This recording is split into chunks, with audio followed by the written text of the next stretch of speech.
Good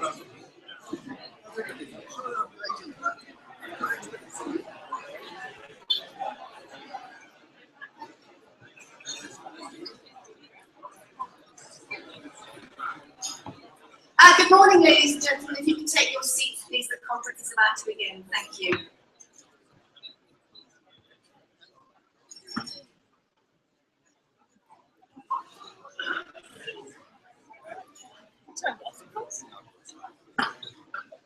I found out yesterday that 20 years ago it was a lot of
Good morning, everybody. Sorry for the late start. Monday morning traffic and gremlins in the system. My name is Cheryl Buggy. I have the pleasure to be the project director of Shaping the Future of Portsmouth, something I do 2 days a week. And I'd like to welcome you to the 2014 Shaping the Future of Portsmouth conference, which for the second year is also launching Global Entrepreneurship Week in the city. And today's gathering marks the start of over 100 events in the city, an indicator that entrepreneurship is alive and well in Portsmouth. Our theme for this year's conference is skills. We tend to take a theme every year, and there's a reason why we pick the themes we pick. one of the city's key priorities and a pillar of the Council's regeneration strategy and business development and skills initiative. And the clue is in the word there. All of our speakers today will in part be addressing that all-important issue. How do we make sure people know what skills are needed to get current and future jobs? And how do we ensure the necessary training provision is in place so that local people can get those jobs? And another aim of this morning is to celebrate the positive things that have happened since we last met a year ago, on this very day in fact, and to learn more about the good things on the horizon, as well as explore the inevitable challenges so that we can all be part of a fruitful forward momentum. For those of you not familiar with shaping, it is a good thing. For the past 3 years, perhaps slightly more, a great many business people from organisations of all shapes and sizes, private and public sector alike, have been working side by side in a number of work streams to contribute time and expertise to help improve Portsmouth for the benefit of all. And I happen to think that's quite an exceptional partnership. Chairing the Shaping Initiative since its inception has been Walter Charr. I think probably he was the only one who could step back when the ask went out for somebody to chair this organisation. He's a senior partner in Blake Morgan and has been our chair since we started. So I'd like to invite him to the stage to formally begin this year's conference. Walter.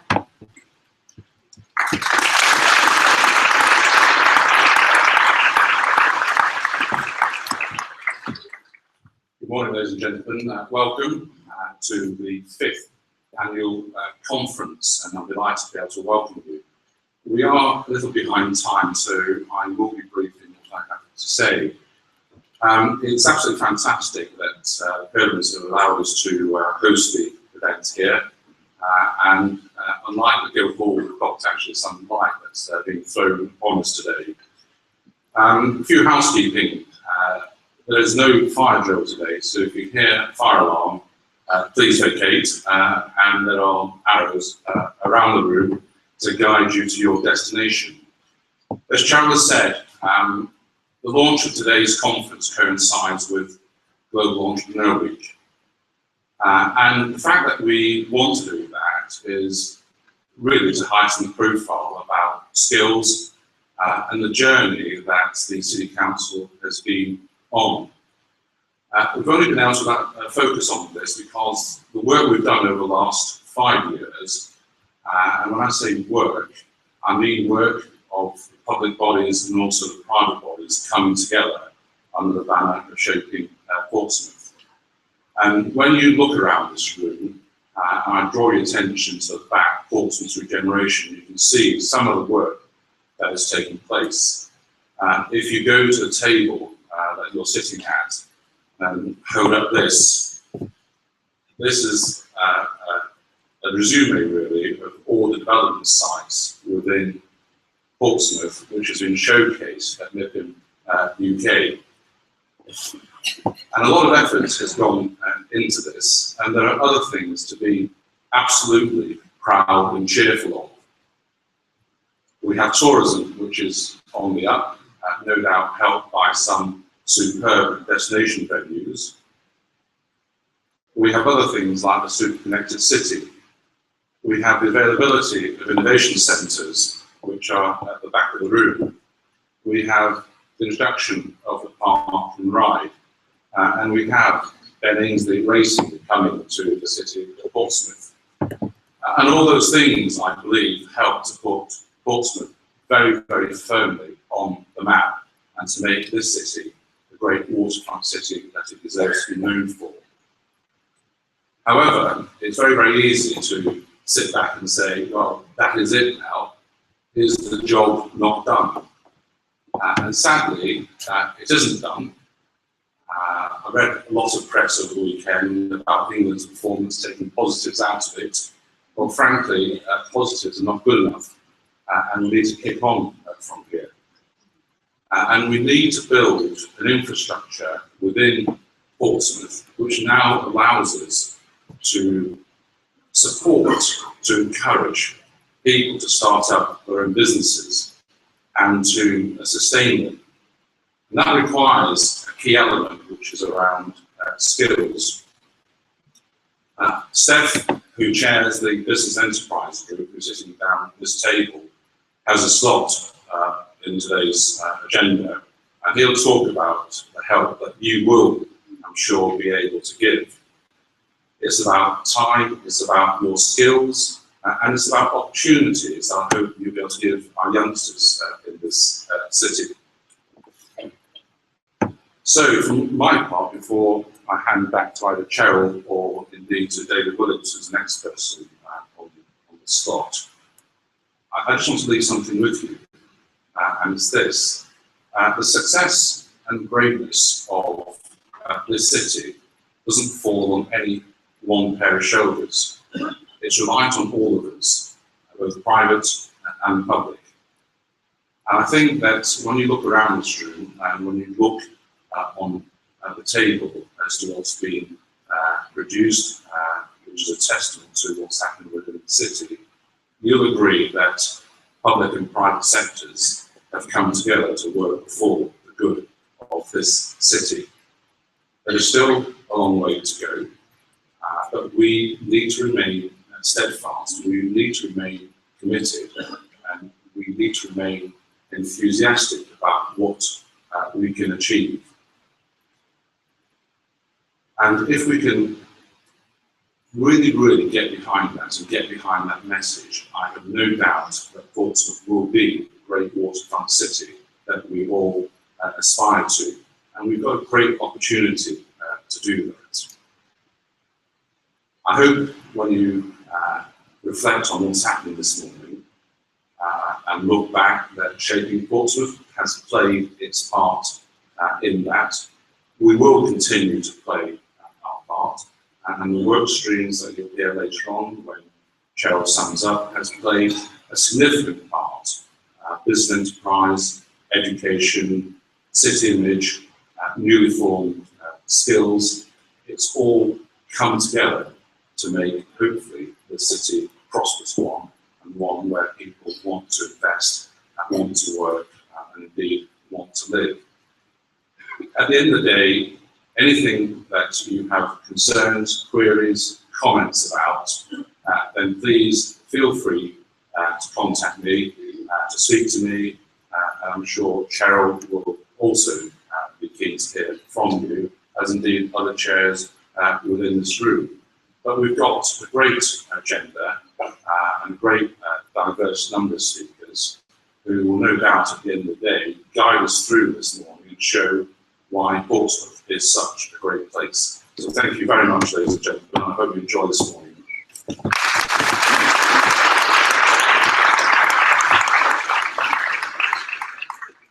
As much as it's important to be doing all we can do to help Portsmouth thrive, it's also crucial for us to see and be an active ingredient of the bigger picture. To explore what that means, I'd like to ask our next speaker to the stage. David Williams has been the Chief Executive of the city for nearly 8 years, 7.5 actually, and he's really well placed to speak from a local and sub-regional perspective, with particular reference to the Solent Local Enterprise Partnership, which forms a key partner in our economic well-being. David.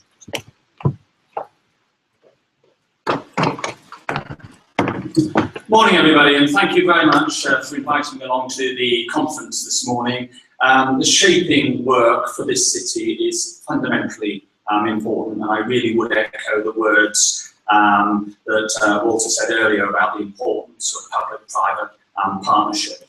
I'll give a brief overview this morning of Solent-led activity as it applies to Portsmouth and our immediate economy. And then I'd like to talk a bit more about the real imperative of the skills agenda if we are to capitalise on the opportunities that we have for economic success in this part of the world. You'll hear this morning about huge progress being made on the regeneration programme for Portsmouth, including the redevelopment of Tittenham and Hilsey and the City Deal. The redevelopment of the Hard and better integration there with Gunwharf Quays, the development of Dunsbury Hill Farm into a business park, assisted area status secured for Portsmouth Harbour, a bid for a university technical college for Portsmouth, and the huge importance of the economic impact over a period of 50 years that the base porting of the Queen Elizabeth class aircraft carriers will have for this city. As well as supporting all of those activities, the LEP is making over £13 million available for businesses in Portsmouth and the surrounding areas to access. Earlier this year, Matthew Hancock, Minister for Portsmouth, signed £124.8 million Solent local growth deal.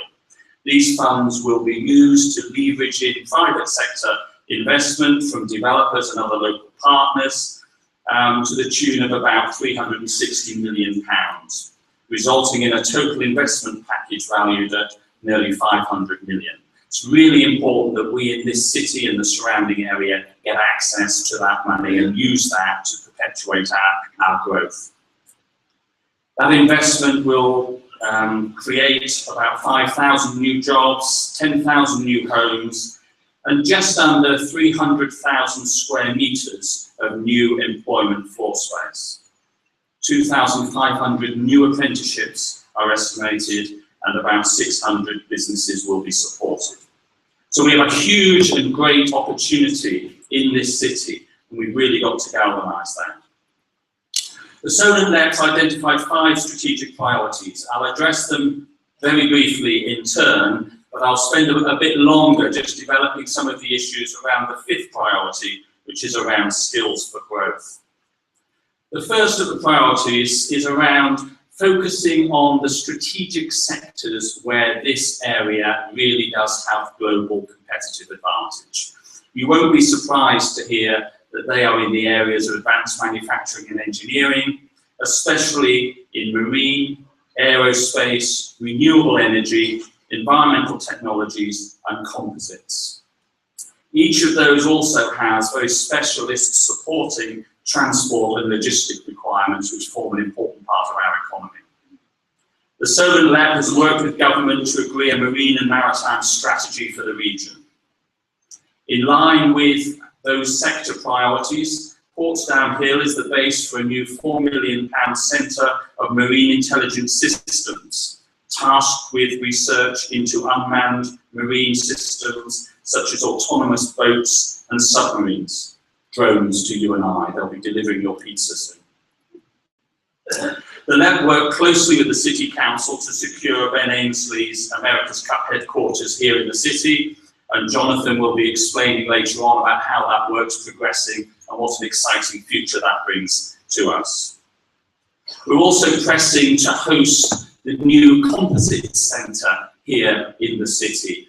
Huge link there with the work of Ben Ainsley Racing, but also very, very important for most of our cutting edge industries.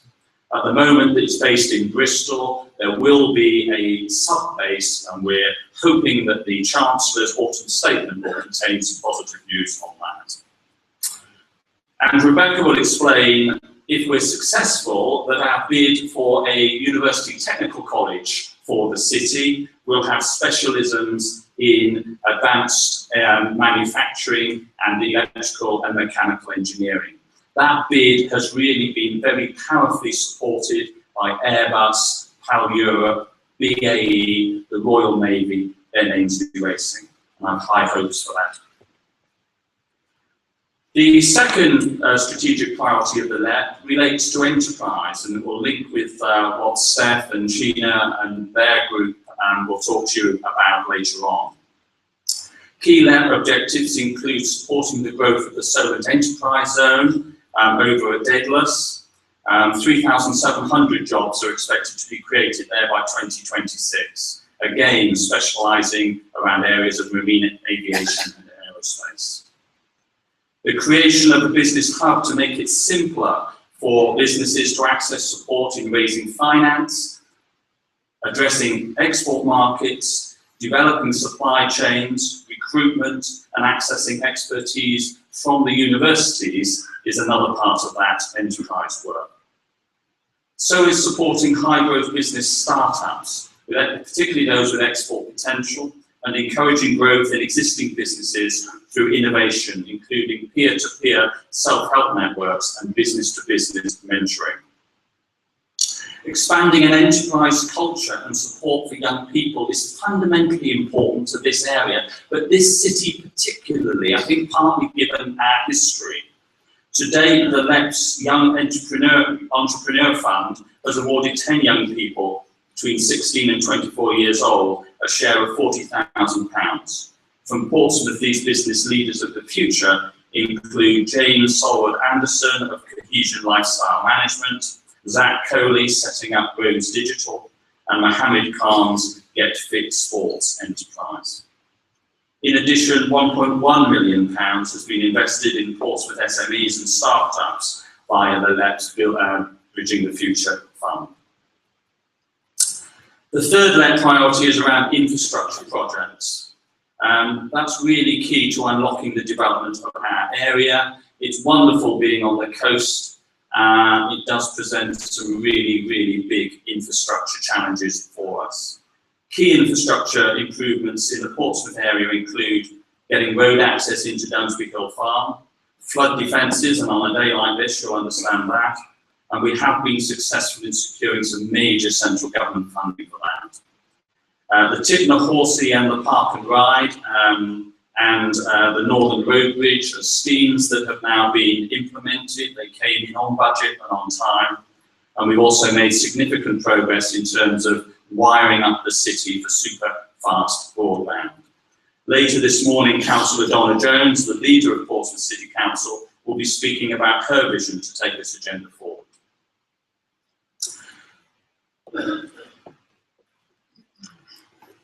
The fourth strand is around inward investment.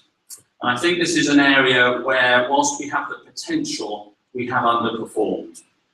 Our performance across the Solent has been poor in terms of our share of UK, excluding London foreign direct investment. It fell from 3% in 2012 to 2% in 2013.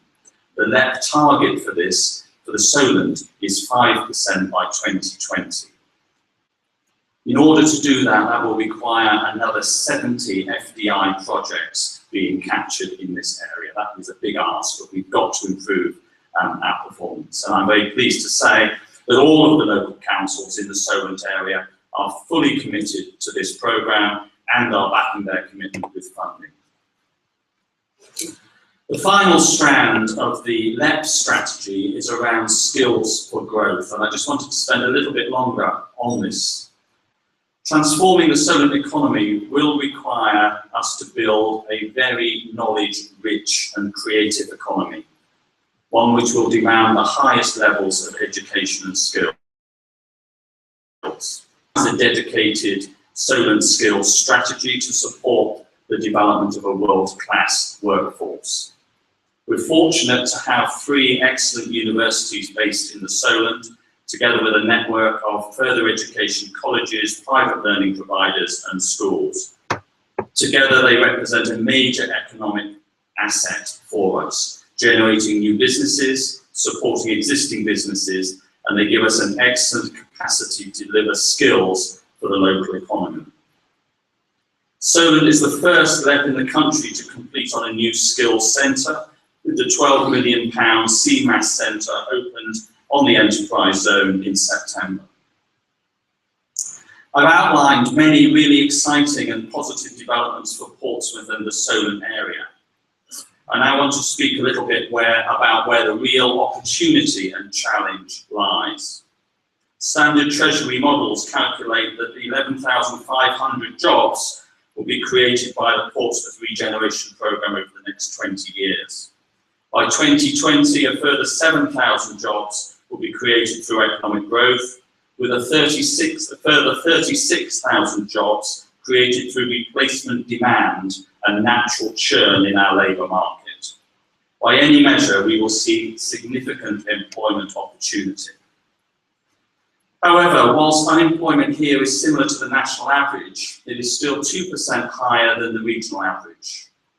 We have a high number of residents with low or no qualifications, and less than the national average with high-level qualifications.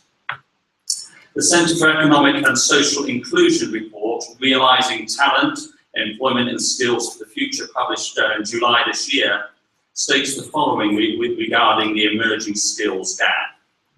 The skills gap in England is the equivalent of increasing everyone from an average of 5 GCSEs to an average of 3 A-levels or equivalent.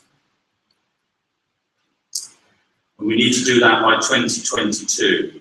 This is because employers will want many more highly qualified people and fewer people with low or no qualifications. There will still be a consistent supply of low-skilled jobs, but we will have too many low-skilled people if we do not sufficiently increase our skills levels. The national consequence of not meeting this challenge by 2022 will be that we will have 9.2 million low-skilled people chasing 3.7 million low-skilled jobs, a surplus of 5.5 million low-skilled workers with an increasing risk of unemployment. 12.6 million people with intermediate skills will chase 10.2 million jobs, a surplus of 2.4 million people.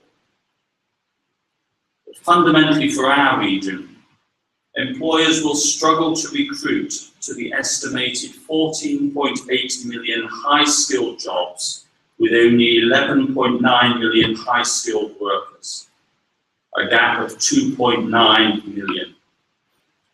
Given the current high level of residents with low skills in our area, every effort must be made to upskill the current population and raise educational attainment in our schools. If we don't, those jobs will be filled, but they will not be filled by local people. We're making positive progress in our schools, and I really pay tribute to all those involved in that. Portsmouth Schools' Key Stage 2 achievement at level 4 in reading, writing and maths has improved markedly. In 2012, the national performance was 75%, Portsmouth 65%. This year, the national figure is 79, ours 75. Still below, but a huge closing of the gap. It's a similar story at Key Stage 4 gold standard. In 2012, there was a 7-point gap between the national position and Portsmouth's. This year, that gap is down to 2.4 points. Although there is much tremendous work going on in schools and educational organisations, it is acknowledged that having good jobs available and accessible to young people and adults is a major incentive to people achieving and gaining appropriate qualifications. This is why our Shaping's very successful Opportunities Fair is so valuable. We want to make sure that local people are benefiting from the physical and economic regeneration, as well as contributing to the growth of our area. It is essential that we match employer demand with people supply by creating a match.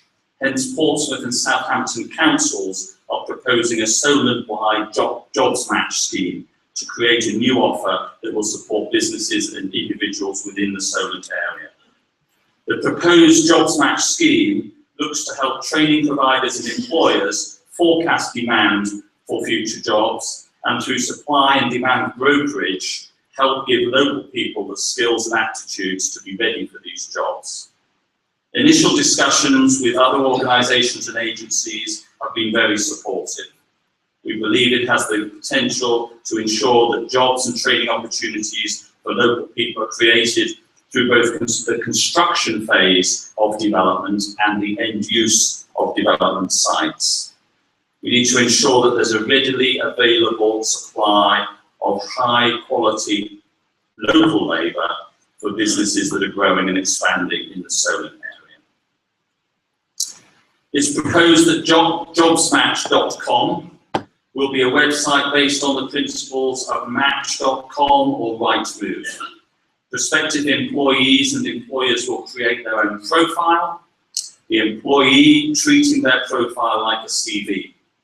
Certain client groups, such as those with long-term health issues, or care leavers or niche young people, will be offered additional support with this process. The employer will input their details about the opportunities and vacancies they have. Whilst this is not dissimilar to existing provision, what makes it different are the cohesive links that will into the overall package of support, including a presence in schools, colleges, agencies and councils throughout the Solent, staffed with people seconded from colleges, Job Centre Plus and other suppliers who wish to be engaged. Part of the brokerage service will be to identify skill shortages and bridge skills gaps to enable residents to be interview and job ready. It's also essential that we continue to foster innovation, enterprise and entrepreneurship. We know that we have a history of low levels of business startups, patent applications and other indices of a confident and thrusting business environment. We need to continue supporting our entrepreneurs, especially those with ideas for potential export. We need to be going into schools and into colleges and providing appropriate mentoring to people starting new businesses. We have a phenomenal opportunity in this area. We've really made huge progress in terms of the physical regeneration of the city and its hinterland. It's essential that we make sure that we make fast progress in terms of skills to really capitalise on that opportunity. I believe that you'll now hear from Alan Fiddy about the power of transformational innovation. Thank you very much for listening.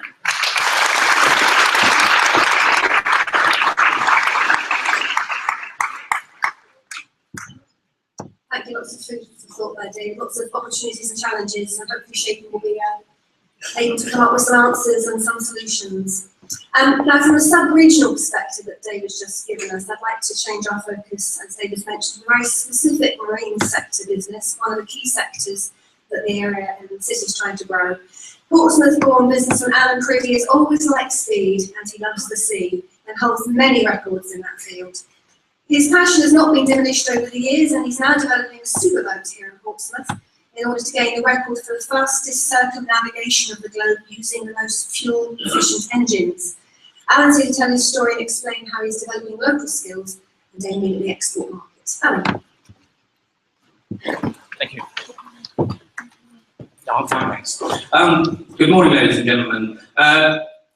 Cheryl's right. I'm born and bred in Portsmouth, and I'm sure a lot of you have heard my name, and a lot of you may have read about me. But there are very few people that actually know me. I've always stayed as far in the background and in my business life as possible, choosing to run my company, which I started in 1970 for the benefit of other people. My main business is problem solving in the engineering level. And 46 years ago, it was a relatively difficult job for a young man. I left school and I ticked some of the boxes that David said, leaving school at 15 with no qualifications whatsoever, but a keen knowledge to actually further myself and to better myself. I was given an opportunity and I took it. The opportunity was someone gave me a set of keys and said, can you work on this Lambretta for me, and if you can pay the rent at the end of the month, fine. If you can't, then give me the keys back. That's how I started my company. My company is the largest of its type in the UK and the second largest in Europe. We have, over the years, we've opened up branches in America, Portugal, Spain, France. We just now have a very small depot in Gibraltar. We specialise, as I said, in problem solving, and that's actually given me the opportunity to look a lot further than a lot of things. We have terrible skill problems at very, very many levels. Our company has to hand train every single one because there isn't a training program anywhere in Europe that actually facilitate the skills we need. What started off as mechanical engineering is now very high-tech electrical engineering. And I have to say, and I have to admit, it's slightly above my head. I'm very fortunate that my eldest son runs the company now, and he's picked the mantle up, and he runs with the skills far, far in advance of anything that most people see. A little story is about Jaguar. Jaguar released their new car a couple of weeks ago, the XF. I work very closely with Jaguar on problem solving. And a very good colleague of mine went along to the training session for the problem solving of the new car. He came back, we met for a drink. He said, Alan, we're absolutely up Poo Street without a paddle. I said, why? He said, that car is so sophisticated, even our best engineers cannot work on that car. We have no idea how we're going to repair that vehicle. So he immediately gave me the job of investigating the potential faults that are going to go wrong with the car. And then it's my job to actually come up with a fix further down the road. I work 3 years in advance. The product that I would work on would not normally be in the public arena for a minimum of 3 years. And the way that I built the company was to actually do that job free of charge for whoever came to me. It was, in the early days, it was very much, I'll prove to you that I can do it. Now, we have a very good, strong customer base, a global customer base, and we do distribute units all over the world. And we manufacture the problem out of the computer problem. And then at the end of the warranty period, we then get a remanufacturing program. And that's how we've managed to build the company to be the largest in the UK. And it's going from strength to strength to strength. But what we've had to do this year in particular, and 2014 has been an amazing, absolutely amazing year for innovation. Absolutely, truly amazing. We've seen some amazing things going on in this area. And we've started our own training school, because the only way that we can benefit our company is to actually train people to do things the way that we need it done. I am in talk with BAE Systems. I have a meeting with them next week with the view of actually working that we can actually put some of our key staff, and we say key staff, and they could be 16, 17, but once we've identified that they do have the ability to actually learn the type of industry that we work in, they will take them for a period of time, maybe a year, maybe 2 years, and then we'll get them back. My other part of my life is always trying to kill myself.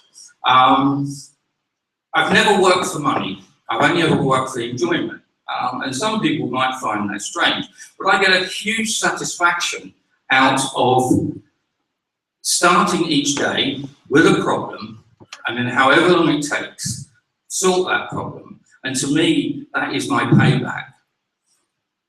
Trying to kill myself has been part of my life. And a lot of people say that I've had my 9 lives, but I haven't. The project that I'm working on at the moment is 5 years in the making. This boat here, and one very similar to it, we've brought the best of everybody's skills in this area together. Like I say, a lot of people have heard about me, but very, very few people know me. But the people in the know have all come together. We've got the best, the best, the best. And believe it or not, the best is actually based in Portsmouth.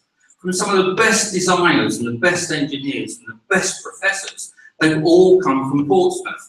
The designer we work with is Professor Bob Cripps. Bob Cripps is probably known to some of you in the room here from BAE Systems. He's also the designer of most of the lifeboats for the RNLI. But he was born in Jesse Road, not a couple of miles away from here. A fantastic guy with Portsmouth at heart. He typifies the type of people that we put together to make this work. I look at everything, as much as I don't do it for money, I've actually looked at this project with a huge financial benefit for the society. As I said, I've had my company 46 years. It's pretty fair to say that we put a lot of money into the society. Everybody we employ comes from this area, therefore they spend money in this area. And we want to double our staff. We've doubled them this year, we want to double them next year, we want to double them the year after. But with this project, it is so revolutionary. I'm very pleased to say that one of our major backers is on the far left-hand side of the room there, a company that no one would have heard of. It's a company called Solnot. What they've worked with is skills and innovation and pure bloody mindedness to actually come up with a formula to actually make sure that water ignites. It's not new, it's been around since forever. Everybody knew during the Second World War that the engines in the boats, the engines in the aircraft had a mixture of water in to make them go further. Water is a very efficient product, and as an island being surrounded by it, it makes sense that we actually work with it. But these guys here have invented a formula that actually emulsifies the two products being fuel, combustible fuel, and H2O. And it works, there's absolutely no doubt about it. There's people in this room that have had a scientific background that have been to a demonstration and say, how's that happened? But that is still an innovation that we're bringing into Portsmouth, because this boat here, it has no hydrocarbon output, even though it's diesel generated. This fuel is so revolutionary. The whole shape, designed by Professor Bob Cripps, is so revolutionary. It's 30% more efficient. I have a few world records. At this stage, I hold 37. They mean absolutely nothing to me because I'm looking for my next target. My next target is to build this product, and it will be built in this area, and it will actually be employed. It will be employing people from this area. It's a huge project, and once it reaches its full potential within 5 years, it should employ at least 300 people. On the back of the closure of the dockyard, we looked at it and said, okay, there are going to be skills. We need skills. The people that worked in the dockyard may not know the ultimate skill that we want from them until we have to take them on and say, can you work on this project? We're confident. We have a team now. We are a couple of weeks behind with our announcement, but we are ready to start the build of this amazing work. Its predominant use is for export. It's all about manufacturing. It's all about innovation. Although we'll be taking it around the world in the shortest possible time, and we're looking at a time between 45 and 50 days, it's all about ongoing life. It's all about taking people from the street. It's all about employment. It's all about innovation. It's about taking people out of their comfort zone for a trade that they've worked in for many, many years and say, we want this done slightly differently. Boat number one is a test boat. It's a test boat. It's also a promotion boat. The promotion is to say, Portsmouth have designed this boat. This boat is based in Portsmouth. This project is run from Portsmouth. This boat's built by people from Portsmouth, and the world records will come back to Portsmouth. It's all about showing that this area, in particular Portsmouth, is the leading maritime hub of the UK. We already have potential orders, export orders, for a fleet of 10 to 15 boats to go to India. We know that the maritime world has changed dramatically. The big two boats we've got ultimately will become platforms. Other countries in the world, some friendly, not quite friendly, are actually building what they call swarm fleets. They're building 1,000, 2,000 boats a time of a very similar size that are actually disposable, very fast build, computer designed, computer generated, computer cut, and man assembled. They're designed to move people around the world very, very quickly. Now the picture doesn't show justice to the size of this boat, but it won't fit in this room. The boat is huge. It carries 35,000 litres of fuel. It has a permanent crew of 12, but it can take up to 80 people. And if there's 80 service personnel that actually need to be put ashore very quickly, it's an ideal craft. And this is why the countries in the world are looking at it very, very closely. We know, and I know as a businessman based in Portsmouth, that this is a winning formula. I'm not interested in losing money, not at all. Although I don't do my job for money, I'm not interested in losing money, because as I go through the latter part of my life, I realise that my income isn't going to be forever. This project will bring the people of Portsmouth together so they can be part of it. There's a lot of announcements about to be made over the next couple of weeks, maybe one today, but it's all about people, and that's what I've always done, is to bring people together to get the best of them out, and I genuinely believe that that's what Portsmouth has to offer. I've kept it short, because I know there's a strain on time, but ladies and gentlemen, watch this space. It's only days away from something quite revolutionary. Thank you very much.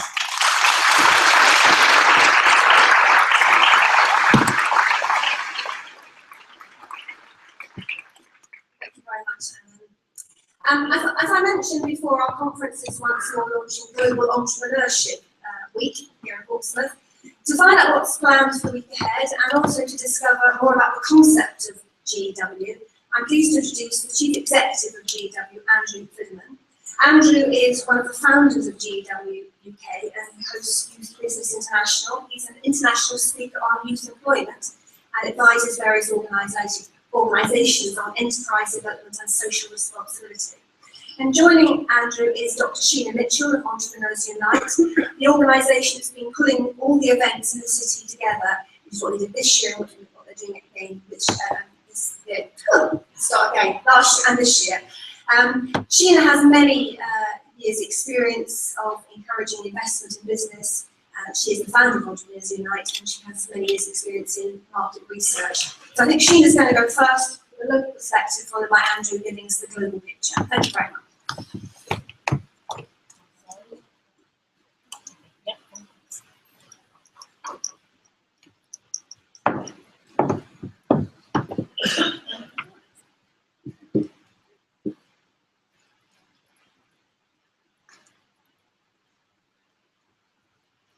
Well, good morning everyone. How lovely to see you all. Lots of very familiar faces. So my name is Sheena Mitchell and I am Managing Director of Entrepreneurs Unite. I'm just going to spend a few minutes actually giving you an update on what we've been doing since last year when we launched Global Entrepreneurship in this week. What is Entrepreneurs Unite? We're a kind of random group of individuals that have got together as a group of volunteers to help start up businesses and business expansion in the city. And we launched last year. We did set out some objectives in terms of what we thought we wanted to achieve. We basically wanted to start off by looking at sharing knowledge and uniting across the city. We fundamentally felt that we wanted to work in an environment that was shared. We wanted to work in an environment where basically the entrepreneurs felt that it wasn't being judged. They're not being judged on various aspects of the business. We thought that it was important for us to coordinate Global Entrepreneurship Week, which we very successfully did last year and we're still working on doing this year. And then finally, what we're wanting to do is widen the Global Entrepreneurship Week across many events, particularly across the Solent area. So that's what we did. So now I have a little story for you in terms of where we started. So what we did was I wrote out to a few friends around the city that I've been working with over the last sort of 27 years I've been working in the city. I know, I don't look that old, but yeah. And I said, what are we doing for Global Entrepreneurship Week? What are we doing for entrepreneurs? What are we actually doing for start-up businesses? And this idea, this book, which started off as a bit of fairy tale in the innovation space, and before the Global Entrepreneurship Week last year, soon became, in fact, a bit of a thriller. We really struggled with trying to pull everyone together and trying to coordinate people around the city, but we did it, and it was a successful week. And I'm sure some of you will recognise some photographs here that are coming up across the week, and different activities that went on. With our partners, we couldn't have done it without our partners. Of course, Shaping being one of our main partners, Portsmouth City Council, Team Locals, our media partner, Hybrid College had loads of events last year and again this year. The University of Portsmouth, LCM, who did all our design, all our artwork and PR. Box Chili, who designed our new website. I can't see them here, but hopefully they're here today. And of course, Invest South, which I'm the Managing Director of. So in terms of what happened, what's going forward, so last year we had Shaping, and this year we've got Shaping, which was fantastic. I don't know if you remember, but there was Andrew Gadsden from All About Tea. Do you remember that fantastic speech that he did? That was really good fun. And there was also Ian Morgan from Blade's Toys. But actually what I remember from last year in particular, which I thought was absolutely fantastic, I don't know if you remember Mike Clare.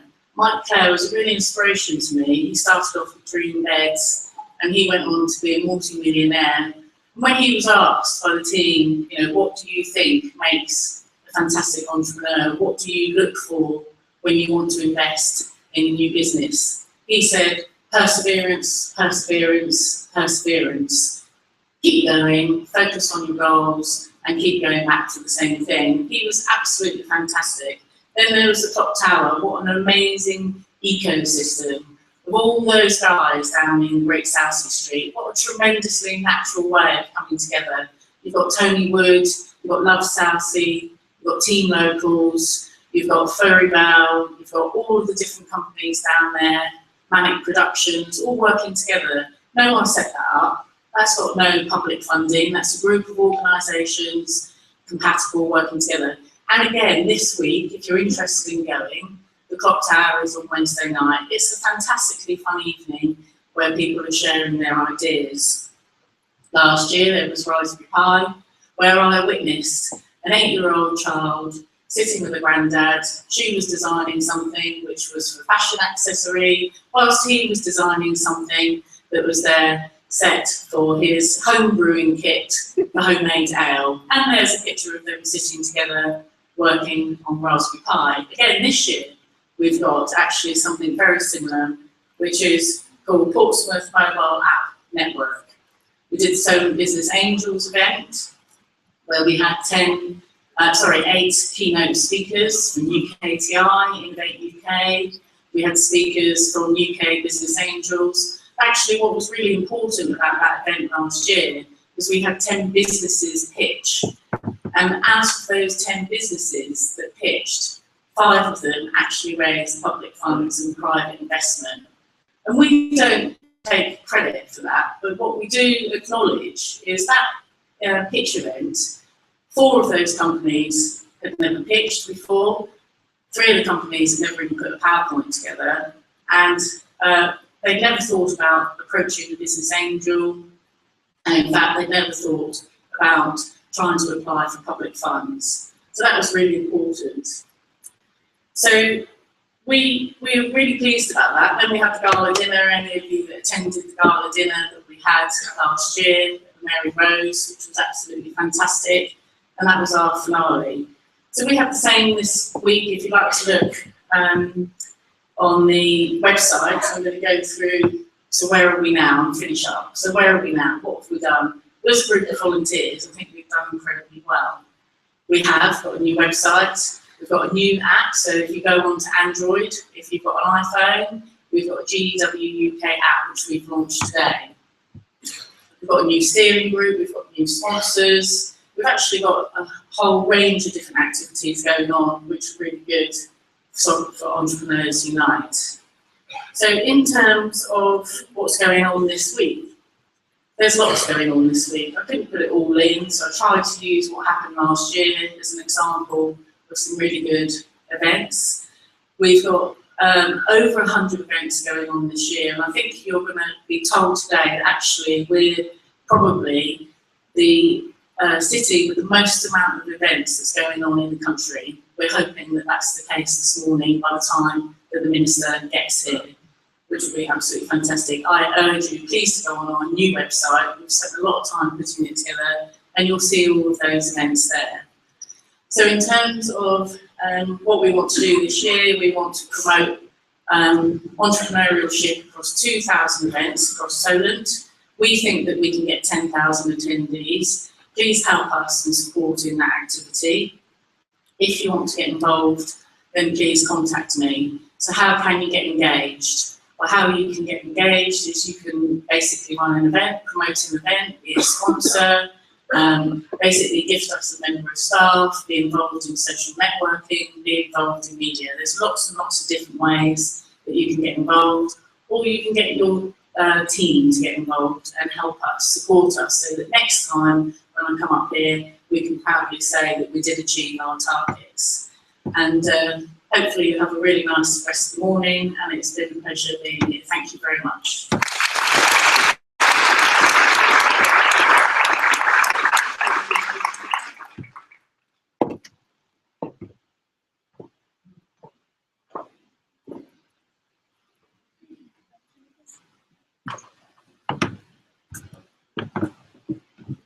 Good morning, ladies and gentlemen, and thank you, Sheila.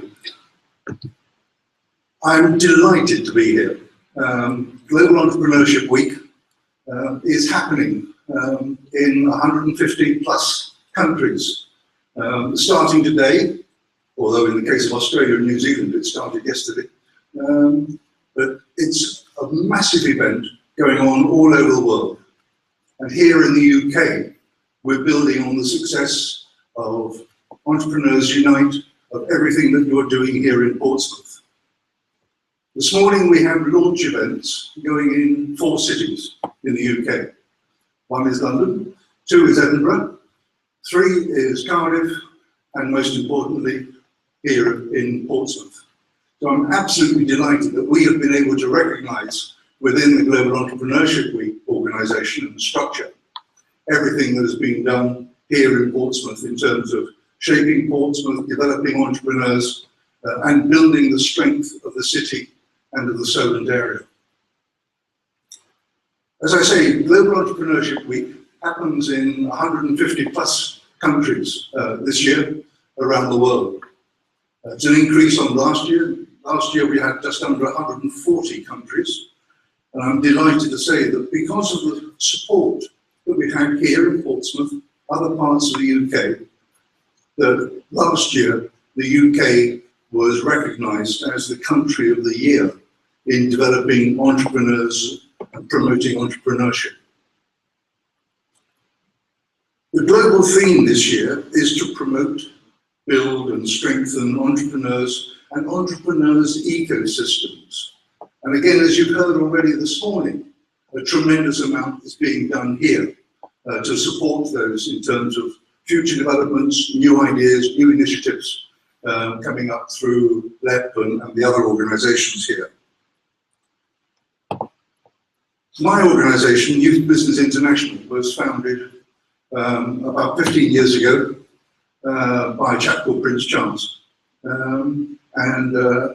Our remit is to work around the world, helping young people, and our definition of young is 18 to 35, so I just miss it, but I keep on trying to promote it to a further age group.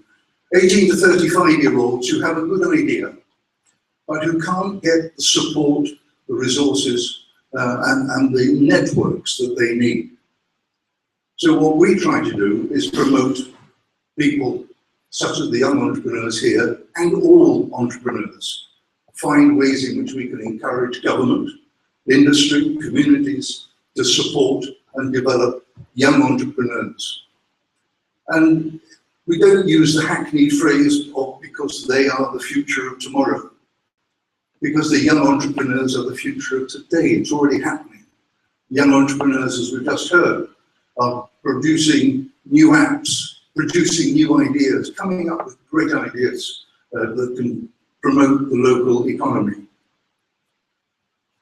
4 years ago, Youth Business International became the national host here in the UK of Global Entrepreneurship Week.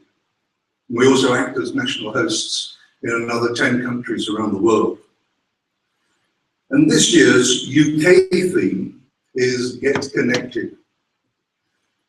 That's connected in terms of connecting with new ideas, connecting with new technology, connecting with new contacts, and connecting with local communities. Because as we all know, the things that make entrepreneurs work, the thing that makes business work, is developing networks, contacts, and building activities together. This year in the UK, there are going to be 300,000 plus participants in 2,000 major events happening across the UK. And I'm sure that those in Portsmouth, as Sheila's already said, are going to be among the top, if not the top, and I hope it will be the top, of all the initiatives going on in the UK during this week. But it's also important to remember that although we talk about Global Entrepreneurship Week, and we celebrate what is going on in this 1 week of the year, the same activities are taking place the other 51 weeks of the year.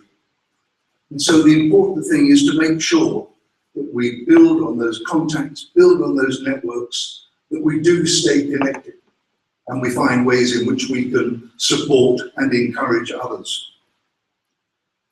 So from my side, and on behalf of Global Entrepreneurship Week team in the UK and the global team. I wish you all every success. Don't forget to get connected. Don't think you're going through all these trials, tribulations, challenges and opportunities on your own, because you're not. There are hundreds and thousands of people around the world involved in this. Last year we had something like 10 million involved during GEW. This year it's going to be even higher. So what I would like to say is to the entrepreneurs here, already running businesses, already being extremely successful, to people who are thinking about starting a business, I wish you all every success. And to Portsmouth, the City Council, to the teams here, you're doing a great job. Keep it up, make sure we keep ahead, and good luck to everybody in Portsmouth. Thank you very much.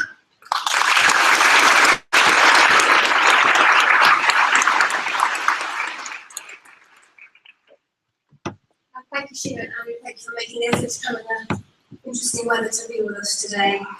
We're going back to the sea again now, and speed, and an exceptional Olympic champion who was chosen to establish his business here in Portsmouth in order to win a trophy that this country has never won.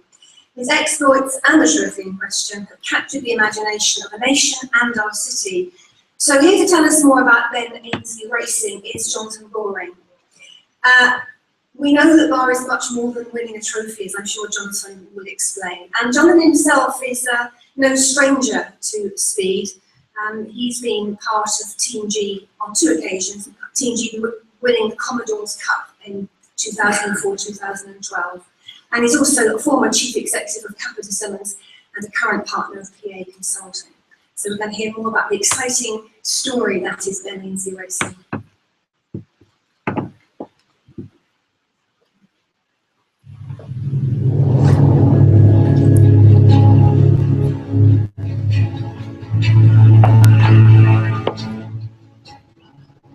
October 2014, a massive day for BAR. We're about to launch T1. It's the culmination of the design team working hard for 6 months, the shore team working really hard for 3 months, and they're very kindly giving it over to us, the sailors, to go and hopefully take the first steps in our first big foiling boat to win the America's Cup.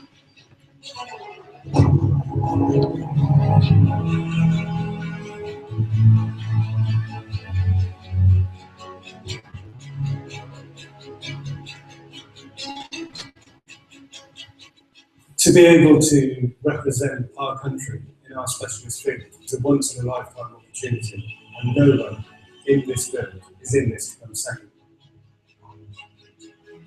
Before the boat was in the water, essentially, now it's going to be flying.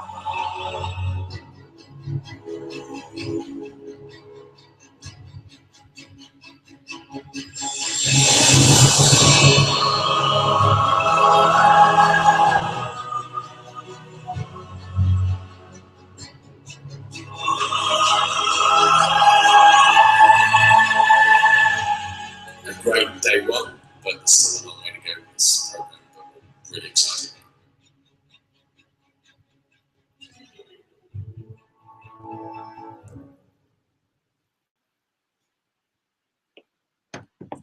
Okay, well, that's just a flavour. I wanted to talk this morning in I've cut my time actually from 15 to 10 minutes just so that we can try and get back on program. I wanted to talk about the relationship between ambition and support. And in doing that, tell a bit of the story. And it's really the story of how we got to the point that we are now in Portsmouth through Ben Ainsley Racing. Ben came out of the America's Cup, after the Olympics in 2012, having won his 4th gold medal, and kind of fell into the America's Cup. And many of you will know that he didn't do too badly in that either. So he came out of the America's Cup in September 2013 in the end, having helped the Americans through Team Oracle through Team Oracle to victory. And he came out with one real ambition, and that is to bring the cup, which last was seen on these shores and was actually delivered on these shores in 1851, bring the cup back to Britain.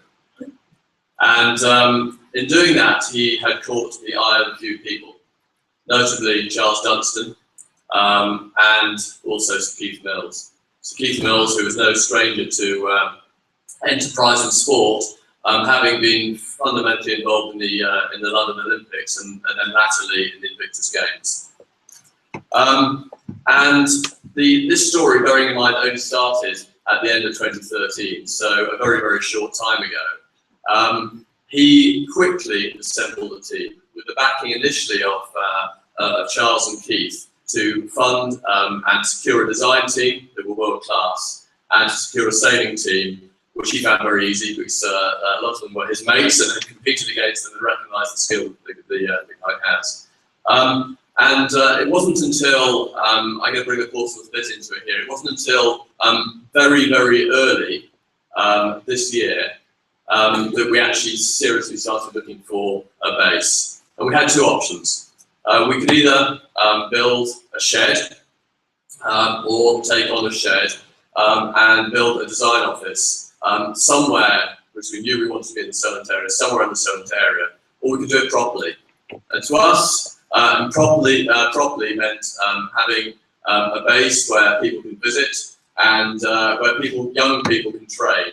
So, in other words, a place that can actually engender sustainability in the America's Cup beyond 2017, when the next Cup is due to be held. It's at this point that Portsmouth became heavily involved, because it became known that Ben and the team were looking around. And we had looked at a number of places, and Portsmouth, and this is the link between ambition and support. Portsmouth came to us and said, look, we have an option for you, and the option is that if we help you to find some central government support, because we know that you're very interested in skills and bringing on young people and so on, would you be interested in coming to Portsmouth and putting your base on the Camber?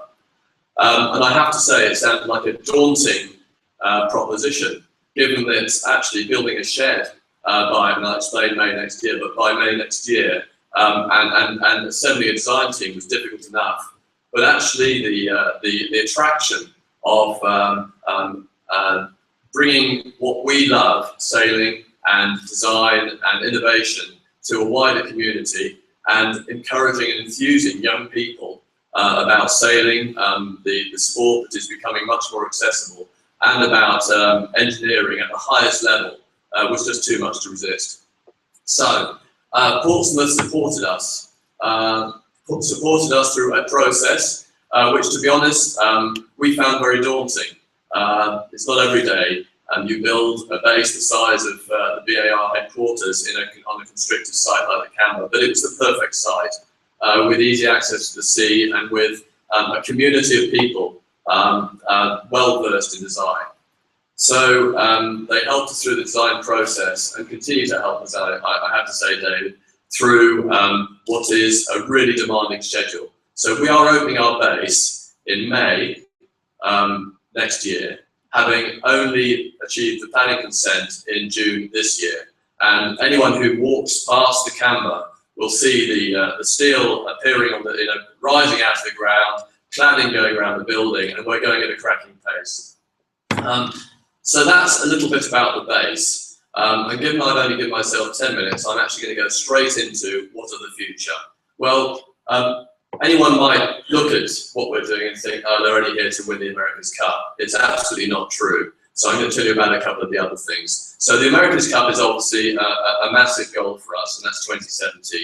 So in parallel with the America's Cup, we will be bringing World Series events to Portsmouth next year in 2015 and in 2016, which means the world sailing community, the community and the investors involved in America's Cup will be coming to Portsmouth once a year until the America's Cup in 2017. And we'll be holding massive events. And to put massive in context, for the America's Cup finals in 2013, there were 96 million viewers on live TV. So that's comparable with World Cup football and with Olympics. So that's all coming to Portsmouth at least twice before the America's Cup. So that's one thing. The next thing is applied technology. We started a whole part of our business which is around applied technology.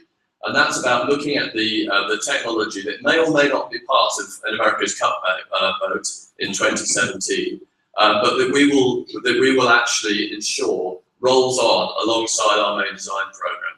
So things like looking at the telemetry we need, the transfer of power from human beings into sail power, and so on and so forth. There's some broad concepts, but we're working with people like BAE Systems, GKN, Red Bull Formula One. We have a design collaboration agreement with Red Bull, which means we use their best aerodynamicists and their best manufacturing technology to manufacture some of the kit that you see there. And then lastly, the 1851 Foundation.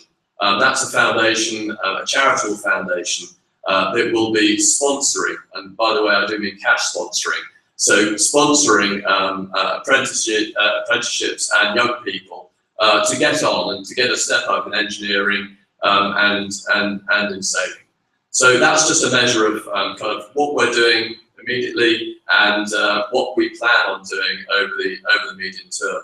And the last thing I want to say before stepping off the stage is, if anyone would like to become involved in BAR, either as a collaboration partner or just come and see us, we're opening the base in May. We'll be having a World Series event next summer. And beyond that, our doors are open, because the whole idea of what we're doing at BAR is that we make it open to the people of Portsmouth, and we encourage, we provide a role model for investment in Portsmouth. Thank you.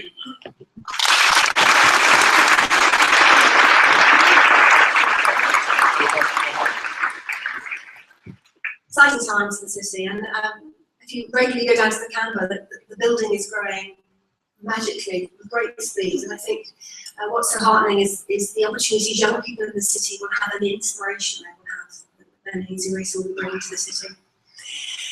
It's time now to welcome to the stage the leader of Portsmouth City Council, Councillor Donna Jones. She's been the leader since May and is the first ever woman to hold that position.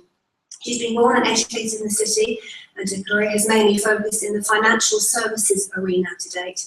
And her passion for the city is in no doubt. So I'd like to welcome Portsmouth's leader of the council.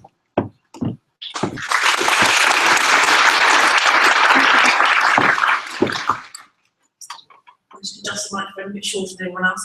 Well, it's an absolute pleasure to be here speaking to all of you today at the annual Shaping the Future of Portsmouth conference, and also because, as we've heard from Sheila today, that this is actually also the start and the first day of Global Entrepreneur Week in the UK.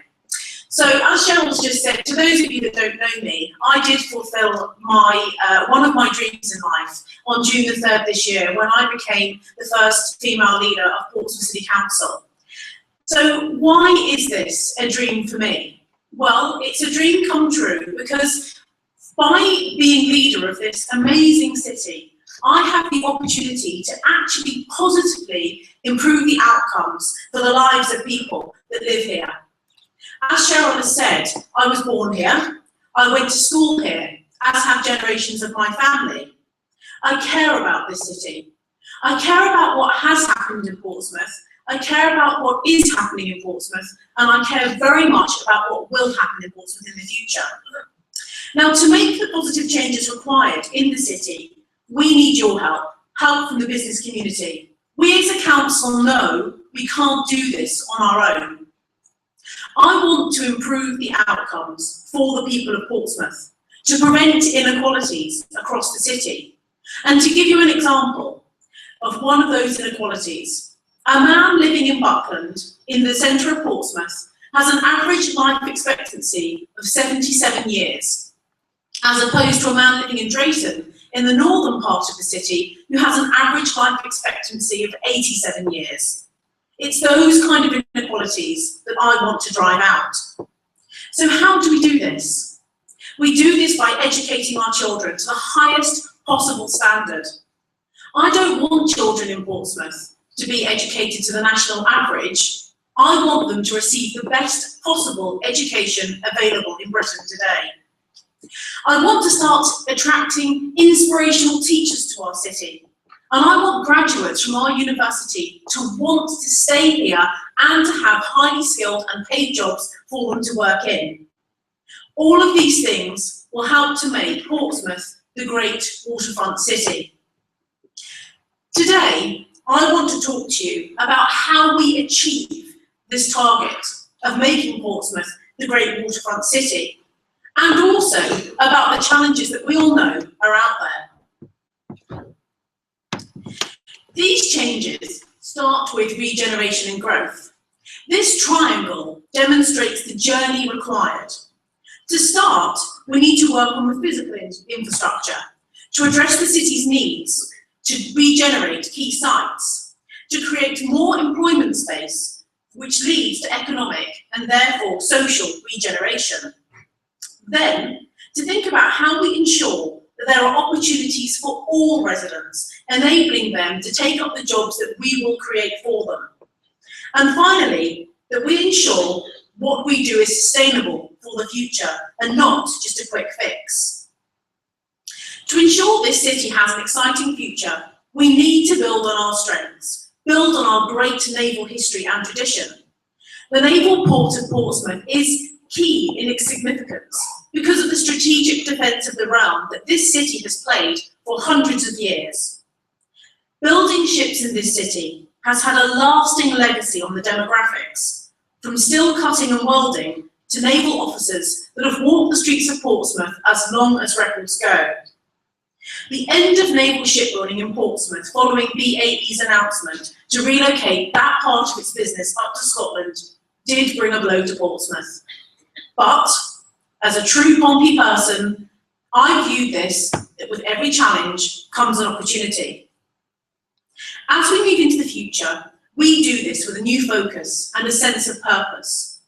And that focus for me is to establish Portsmouth as a centre for marine and aerospace innovation. This is Portsmouth's chance for its future, for its citizens. Those that once would have aspired to an apprenticeship in the dockyard will now leave school with an aspiration for an apprenticeship at one of the top companies in the world working in the aerospace industry, Airbus. Young people in this city are working right now, less than 3 miles away on the Copner Industrial Estate for Airbus, working on satellites for 2 of the biggest countries in the world. This is the future for Portsmouth. Now, the BAE Yard itself brings a significant opportunity. An opportunity for Portsmouth, as we've heard from David earlier, of the government's new National Composite Centre. And I was instrumental in a bid being submitted for that BAE Yard. David and I were sat at a meeting at Fareham Council one evening, and we were talking about the opportunities that would come from the National Composite Centre. We were talking about the different sites across the UK that were being put forward, one which was in Derby. And I thought, no, we cannot allow these magnificent new structures, submarines possibly made out of graphite or wind turbines being built up in Derby. We need this here in the Solent.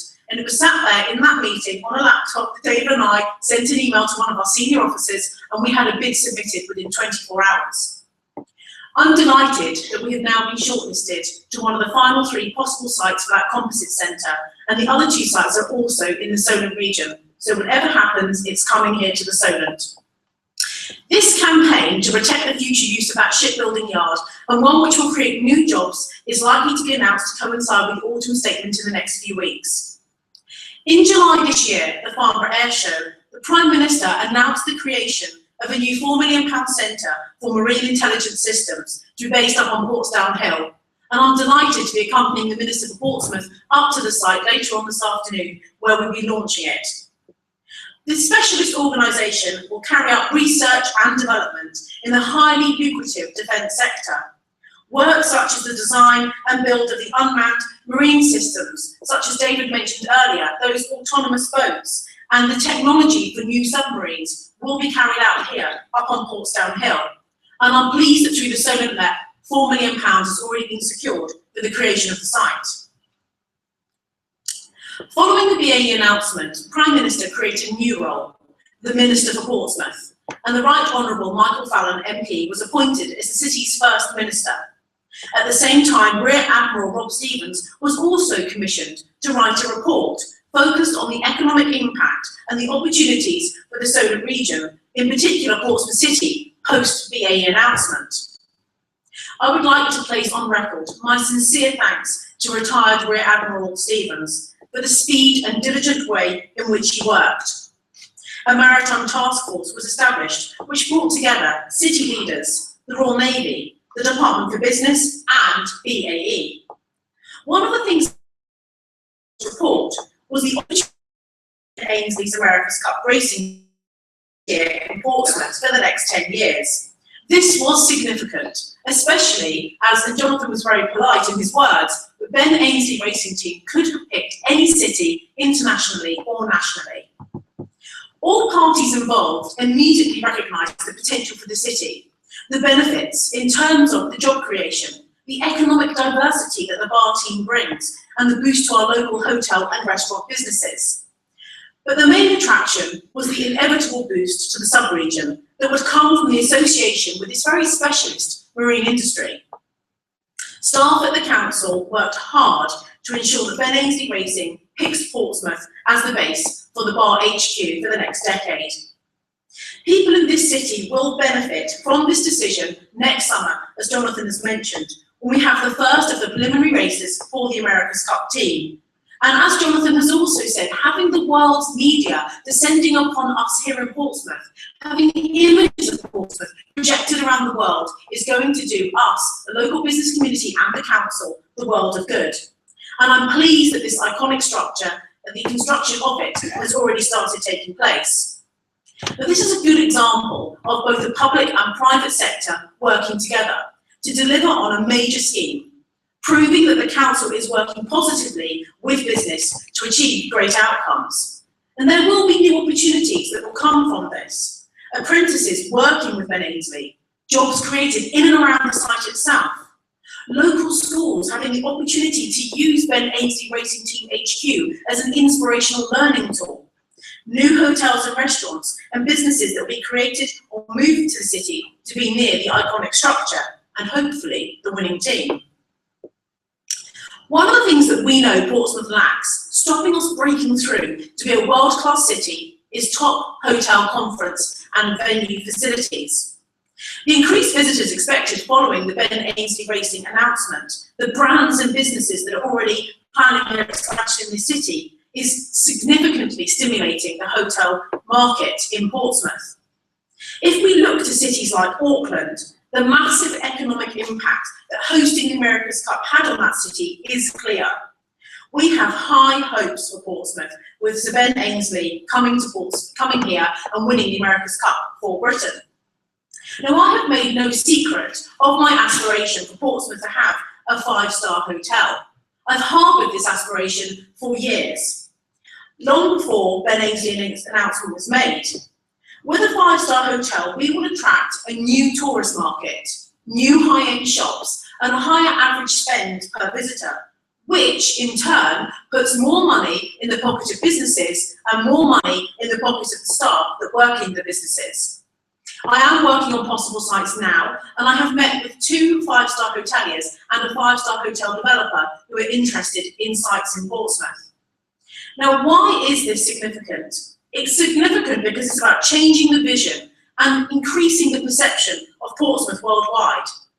We will be competing on a global stage, which will bring 4- and 5-star cruise liners to our city, a second 5-star hotel, and hopefully, as I say, that thriving conference economy.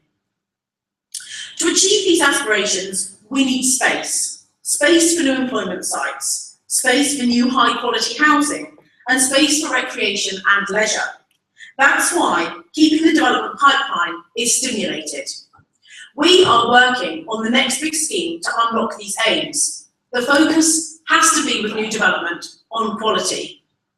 We have developed Portsmouth's first park and ride because we acknowledged that city centre parking would be a barrier to growth and particularly business growth. The park and ride has been a huge success and we already have plans underway for its expansion. Last year, Greg Clark, the Cities Minister, announced the first ever joint city deal between Portsmouth and Southampton. Portsmouth was awarded £50 million of government funding to unlock a £950 million regeneration scheme, a scheme which in this city creates over 3,700 new jobs and 2,500 new high-quality homes. Now, these are not homes and jobs squashed into existing developed parts of the city, but under-occupied sites at Horsey Island and Tipner. This is a key development because it's the gateway to the city. When people drive for the first time into our amazing home city of Portsmouth, they come down the M275 and these are the sites that they will see. We are also, as David has mentioned earlier, in the process of developing Dunsbury Hill as a site which is within the Havant boundary, just off the A3.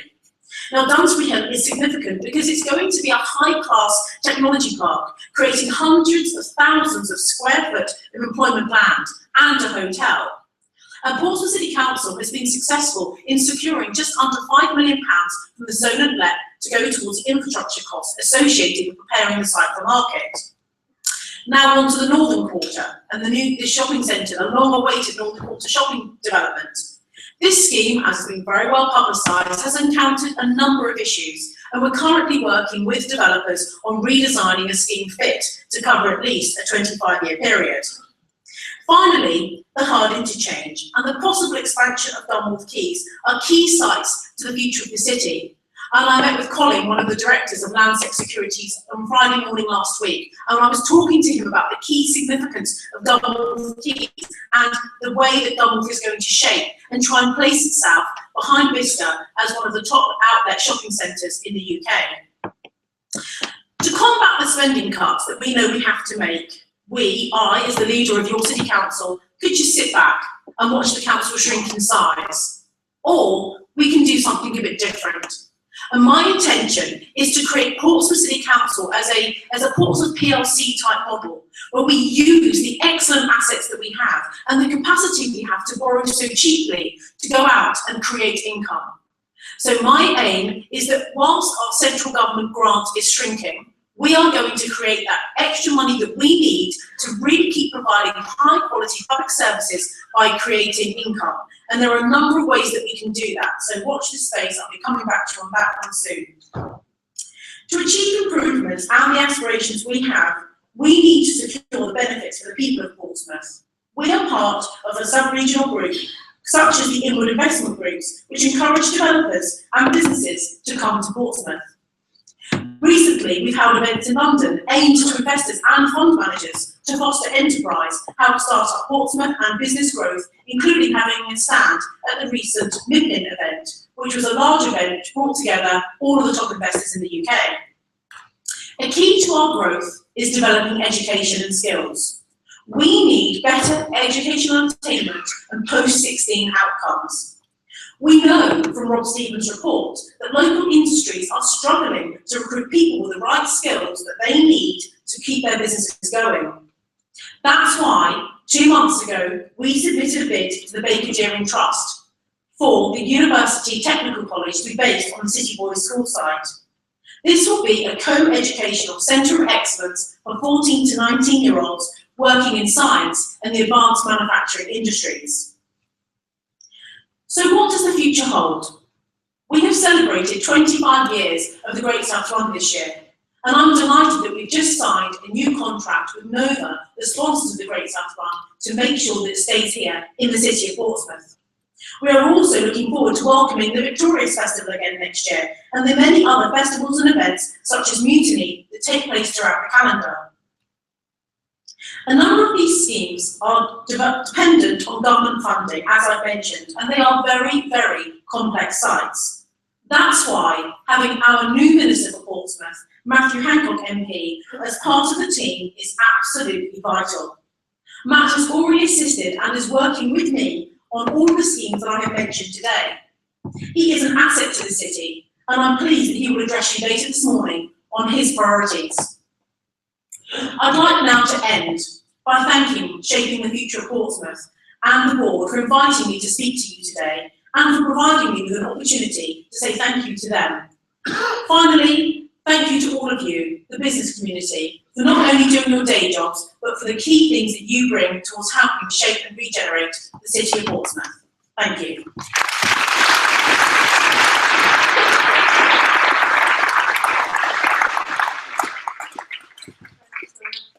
We're going to go for a break now. The Minister will be our keynote speaker, will be with us after coffee. He has left time in his presentation. He's very keen to take questions from you. So if there's any burning questions you'd like to ask the Minister, please take this opportunity. If you're peckish, there's food over there. The bar is open for soft drinks or any other drinks you fancy. And there's tea and coffee here behind me. We're going to take about half an hour break, so please enjoy the exhibitors as well during the break. Thank you.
I'll put down yeah.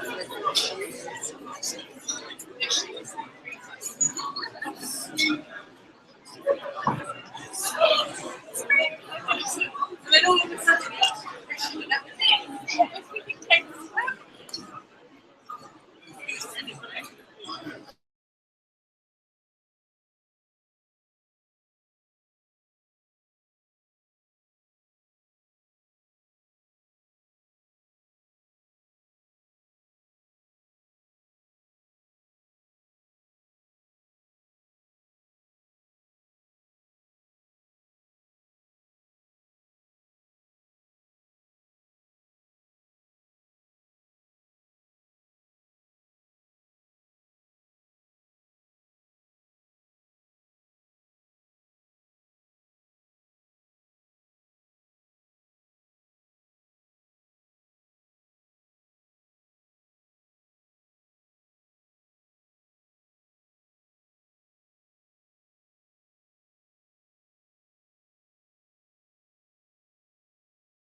Is she? Yeah, don't forget. You just stand. Yep. I can get a bit of the background, people milling around. Just along similar lines of what you were saying on stage, really, just want to know why you think it's important that we're all involved in GW Week. And, okay. You know, Any other thoughts you've got? Sort of light up.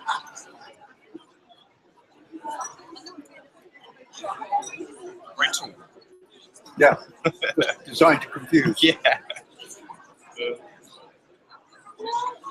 Okay, that's on. If you just introduce yourself to me first, talk to me as well. Yeah. So if you introduce yourself. I'm Andrew Fidderman, and I'm the Executive Director of Youth Business International. And Youth Business International, or YBI, is the national host in the UK for Global Entrepreneurship Week. And GEW is something that's celebrated around the world in 150 plus countries, with more than 300,000 people here in the UK being involved in what's going on. What it is, it's trying to promote the idea of entrepreneurs, build ways in which we can support them.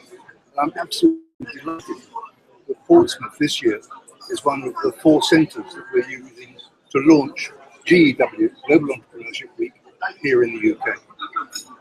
Portsmouth has been doing some great things, developing exceptionally well, but always there are more opportunities there. And people like Ben Ainslie Racing coming in are going to develop the city still further. What I'm hoping is that through Global Entrepreneurship Week, here in Portsmouth and the rest of the UK, we can promote a spirit of enterprise, entrepreneurship for the benefit of all of us. Excellent, thank you very much. Yeah, that's brilliant, thanks. I'll let you grab a sandwich or something.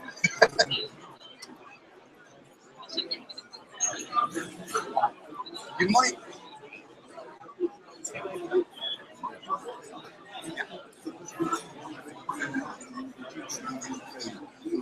Yeah, she is. Oh yeah, surely.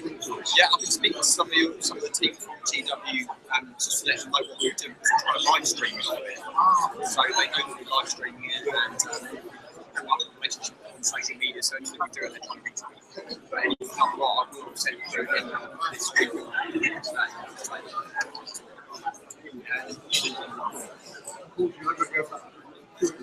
Oh, okay, no, good luck, have a good day.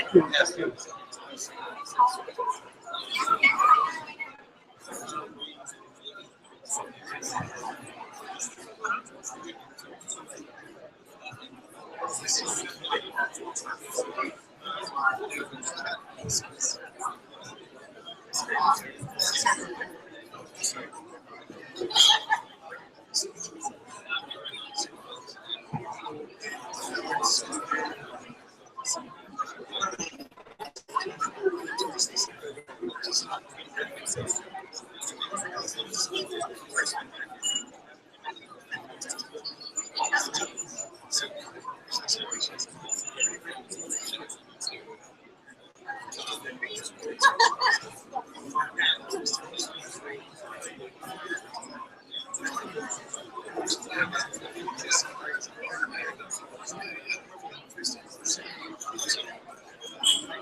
God, I'm scared for it.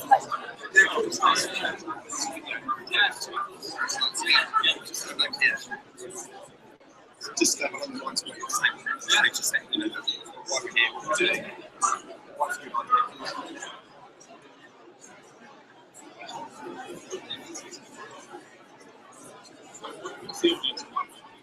I'm doing it for Cheryl, so it's video shaping. Yeah. So, to me, you have to introduce yourself and say, wait, there we go. Well, David, my name is Chief Executive of the City Council here. this is an opportunity for all the businesses and public agencies like ourselves and City Council to engage and to really drive forward the growth of the generation. A huge turnout, really enthusiastic speakers, and sharing the excitement of the city. That's great. Thank you very much.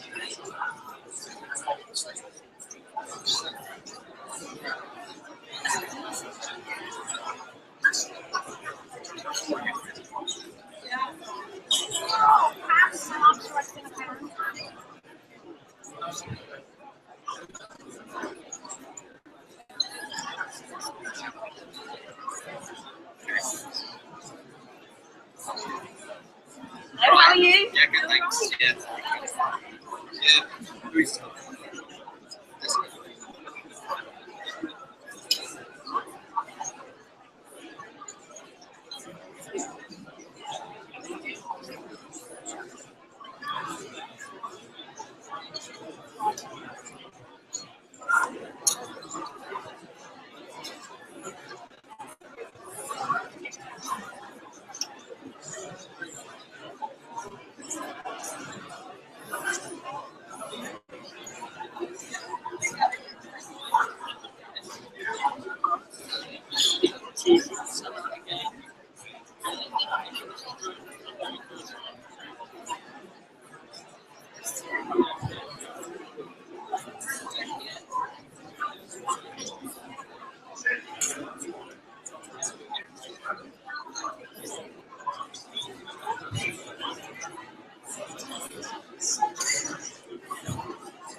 So you just start to introduce yourself and talk to me about it.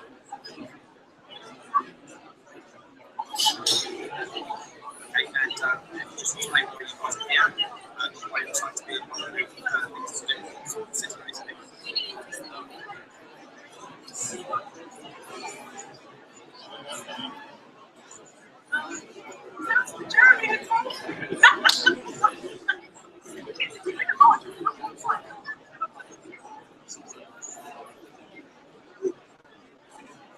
Okay, and how things like you as an organisation be involved anywhere else?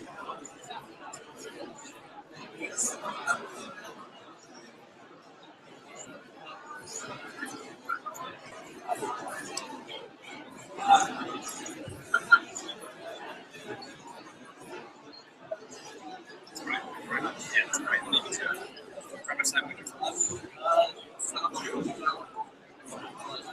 Yes. Okay.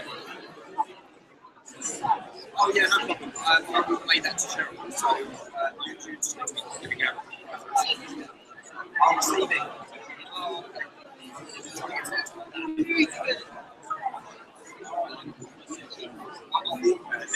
When that voice is council, it might be a bit so she can say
All right, okay, yeah. Hello, how are you? I'm very well, thank you. Yes, okay. just bear with me a second.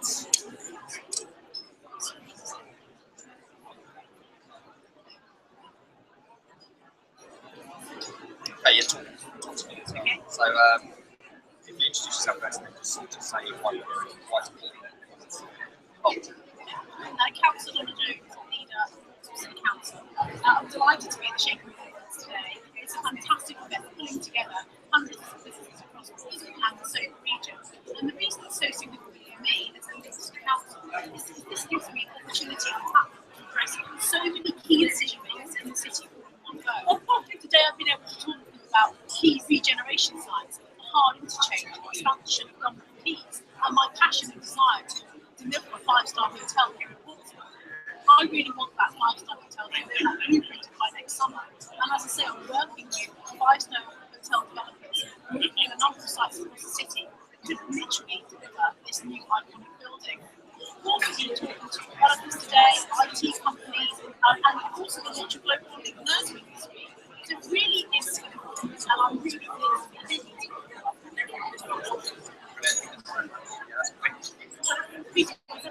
Yeah, I know. All right, it was a real interview anyway, so this one makes it delicious.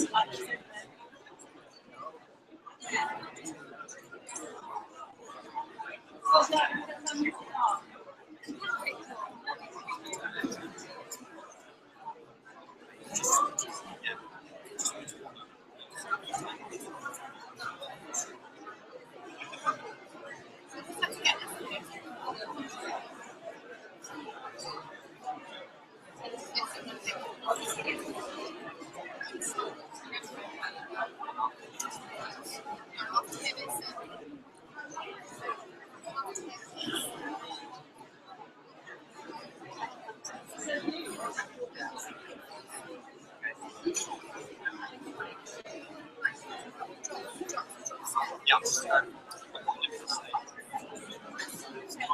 the best thing is we're going to get ministers and everyone like to put it.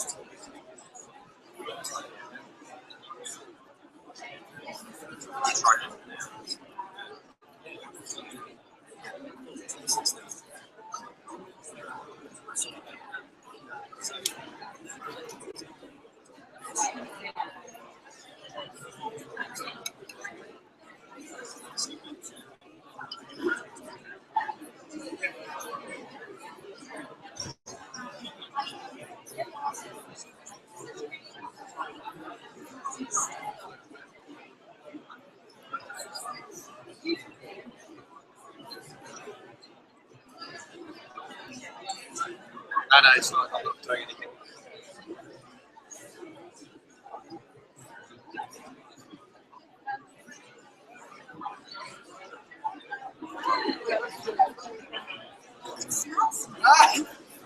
And then I'm just taking those people.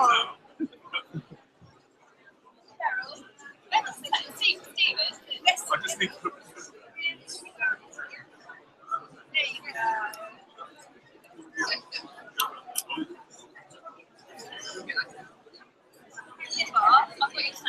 Yeah, I think which is fun.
Hello, good how are you?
Right. What, on your card? It's me. Website details on the map. That's me.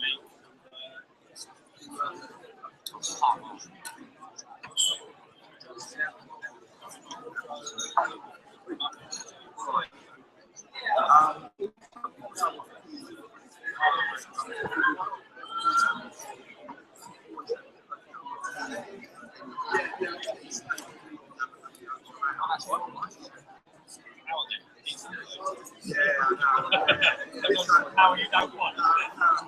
Absolutely. Well, be in touch. Just get me. You.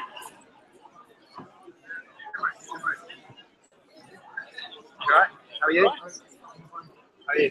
How much bad, yourself? Yeah, good, thanks. Got busy one there? Yeah, we're trying to live stream it. So Well, I heard I was tweeting back out. Oh, right, yeah. Is it working? Yeah, it seems to be. We've spoken to a couple of people that are watching it and said, yeah, we can hear it. Yeah, I didn't bother trying to do that. I was bad enough trying to get the tweets out. Yeah, so no, yeah, it seems to be. It's the first time we've tried something like that, so it seems to be working. Doing a bit of video in between and some interviews. Yeah, you get good interviews. Yes. Goes life well? Huh? It's life well? Yes. Yeah, busy. Yeah, this week's busy because we've got working with Chino on Global Entrepreneurship Week. All right.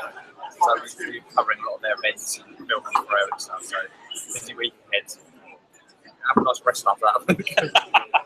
So we might give up for Christmas. Yeah, that's not an option, is it? Well, I don't know. Depends on if I want to live or not, I suppose. Isn't it? Well, yeah, true. Yeah, you've got to speak to. Yeah, sorry about that. It's good to see you again. Yeah, and you. Yeah, see you soon. Yeah, definitely.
What's that?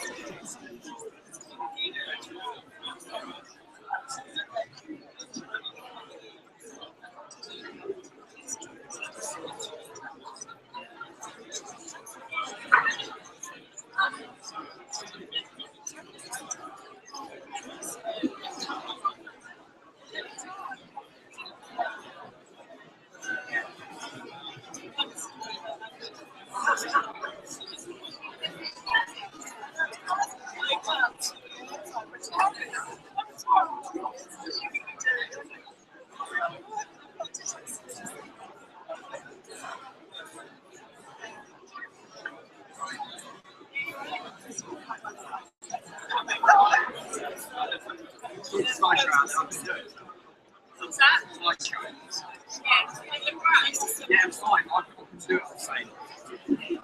I've only got Let's give it a try.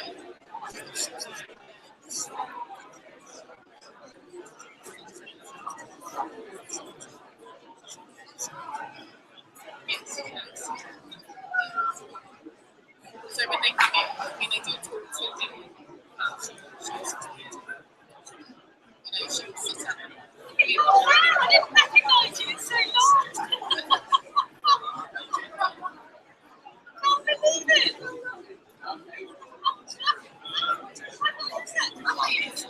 I know that place.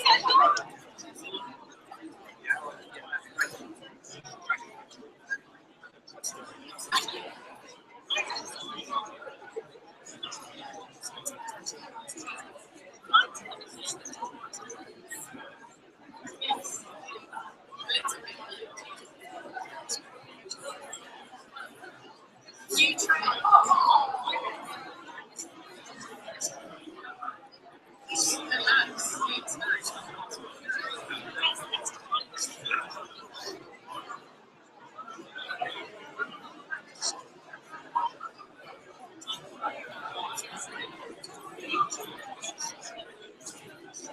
I'm serious.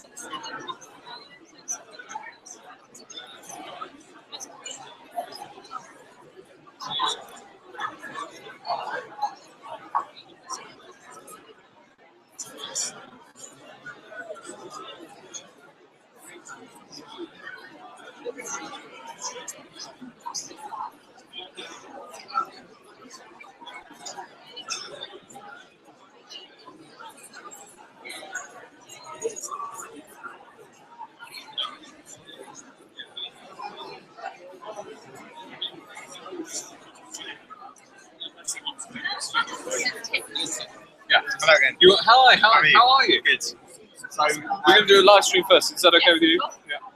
Okay, 2 seconds. So, whose website exactly? This is for Cheryl, so this is going to be for shaping the future. Shaping the Future Yeah. website. Okay. So, if you could just start off by introducing yourself Into the camera. to me, and then talk to me. Like, yeah. I'm Matthew Hancock. I'm the Minister for Portsmouth, and the Minister for Business, Enterprise and Energy. Okay, brilliant. And if you could, we've got speakers lined up, maybe give us a bit of a snippet of that. Yeah. Why it's important that we're all here today as a group working positivity for Portsmouth. So we're launching Global Entrepreneurship Week here in Portsmouth this morning. We've got a vibrant crowd and lots of people all the way through from local college and lots of startup businesses. Global Entrepreneurship Week celebrates startups and enterprise in all its form. And today I'm also announcing that here in Portsmouth, we're This one from Dignified. yeah, and the PA works.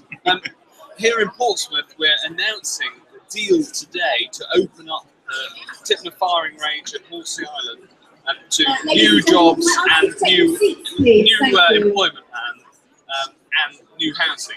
And it's a deal that will provide over 2,000 houses, many more jobs, and I'm delighted that we've managed to crack it. I'm going to tell her off now. Yeah, for her video. there. Yeah, I did. Okay. So it's for her video, so I'm going to tell her off. Okay.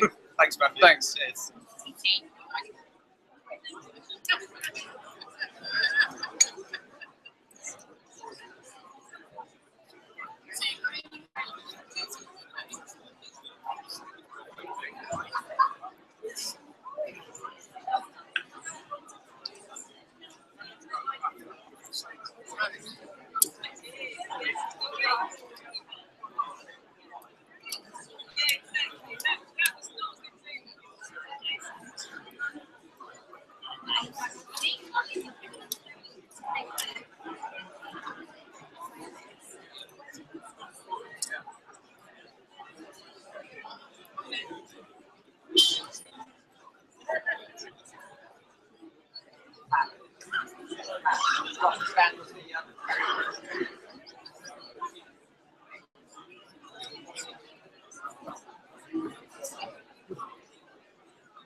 Cheers.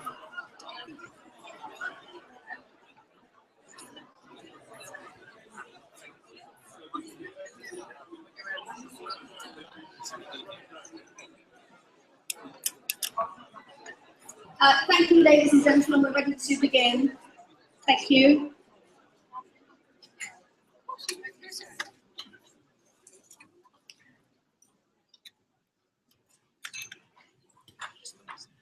As you may be aware, we've had water gremlins in the system today, so but now we're up and running again thanks to the technical support behind me. So welcome back to the final section of this year's Shaping the Future of Portsmouth conference, and it's my pleasure now to introduce our keynote speaker for our conference. Matthew Hancock is the Minister of State for Business, Innovation and Skills, Minister of State at the Department of Energy and Climate Change, and of course our Minister here in Portsmouth. He also likes speed. We've had a couple of speakers, haven't we, this morning who like speed, but unlike our two previous speakers, not on the water. He prefers racehorses, apparently, and has in fact ridden a winner at Newmarket, raising money for charity. And more sedately, he also holds a record for playing the most northerly game of cricket. It's amazing what you find out when you start exploring people's past. But of course, he's here for a very serious matter today, which is the future of our city and how best he can support us in that. And he's very keen to take questions from the floor once he's finished speaking to you. We have two hybrid students with roving microphones, so please have some questions ready for him. Minister, please come up to the stage. Thank you.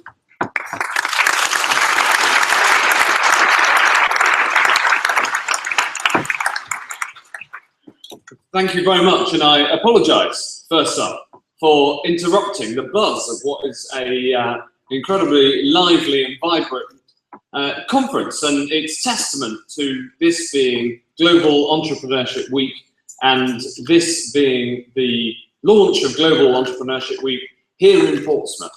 It's a huge pleasure to be back, and in many ways, I was looking back over Portsmouth's, the last year in Portsmouth, and in many ways, the story is a reflection of the story of the wider British economy. And there has been, undoubtedly, an economic shock, but we've come out of it fighting and unbowed and undaunted. When the Minister for Portsmouth role was created just under a year ago, jobs here were threatened, and we took action to turn things around and put a plan in place to secure this city's future. And it's worth recapping what so far has been achieved. The ministerial task force dedicated to Portsmouth and an industry-led Solent Maritime Forum, assisted area status for Portsmouth, Gosport and the Isle of Wight, an 18 million enterprise zone, 18 million of the Growing Places Fund, 2,000 jobs in the naval base management secured, regional growth fund projects worth 50 million quid, 5 million to reskill those affected by the BAE decision, 3 commercial bids shortlisted for the BAE shipyard and with a decision to follow soon, supporting a national headquarters for elite sailing and the Ben Ainslie project, driving forward a large national large structures composite centre, which I hope we'll be able to say more on soon, and of course the new aircraft carriers and the world's most advanced destroyers to be birthed in Portsmouth. A city deal worth nearly £1 billion for Portsmouth and Southampton as a whole, and the Solent growth deal with at least 5,000 jobs and 10,000 new homes and a big boost for transport infrastructure. In total, a 480 million package for the Solent region. And what's the result of all this work and effort? In this city, 1,200 people off benefits and into work over the past year, a 30% fall in unemployment, the number of JSA claimants down from just over 4,000 to 2,850, and 7,000 new apprentices since we took office. No other city gets this attention at the heart of government, and no city has seen faster progress.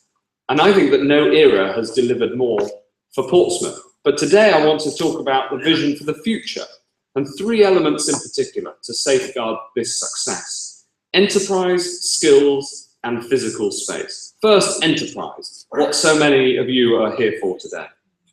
I think that at a national level, it is within our grasp to make the UK the best place in the world to start and grow a business.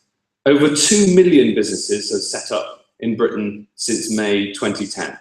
That includes 47,000 new businesses in the Solent area as a whole. In fact, we saw figures published this morning that said for the first time there are more than 3 million active businesses in the UK. And the challenge now is how to help those new businesses to move from a startup to a scale-up phase and to grow and employ people and create the prosperity we all want to see. In particular, we need to look at high growth small businesses, which account for only a small proportion of the overall business population. About 1% create over a third of all net new jobs. And many of these companies are based here, taking advantage of the unrivaled maritime skills base, and it's vital that we back them. It also means getting the right tax and regulatory environment, delivering on skills, bringing industry and government together to make sure we think long term about local economic priorities, as we've done through the Solent LEC.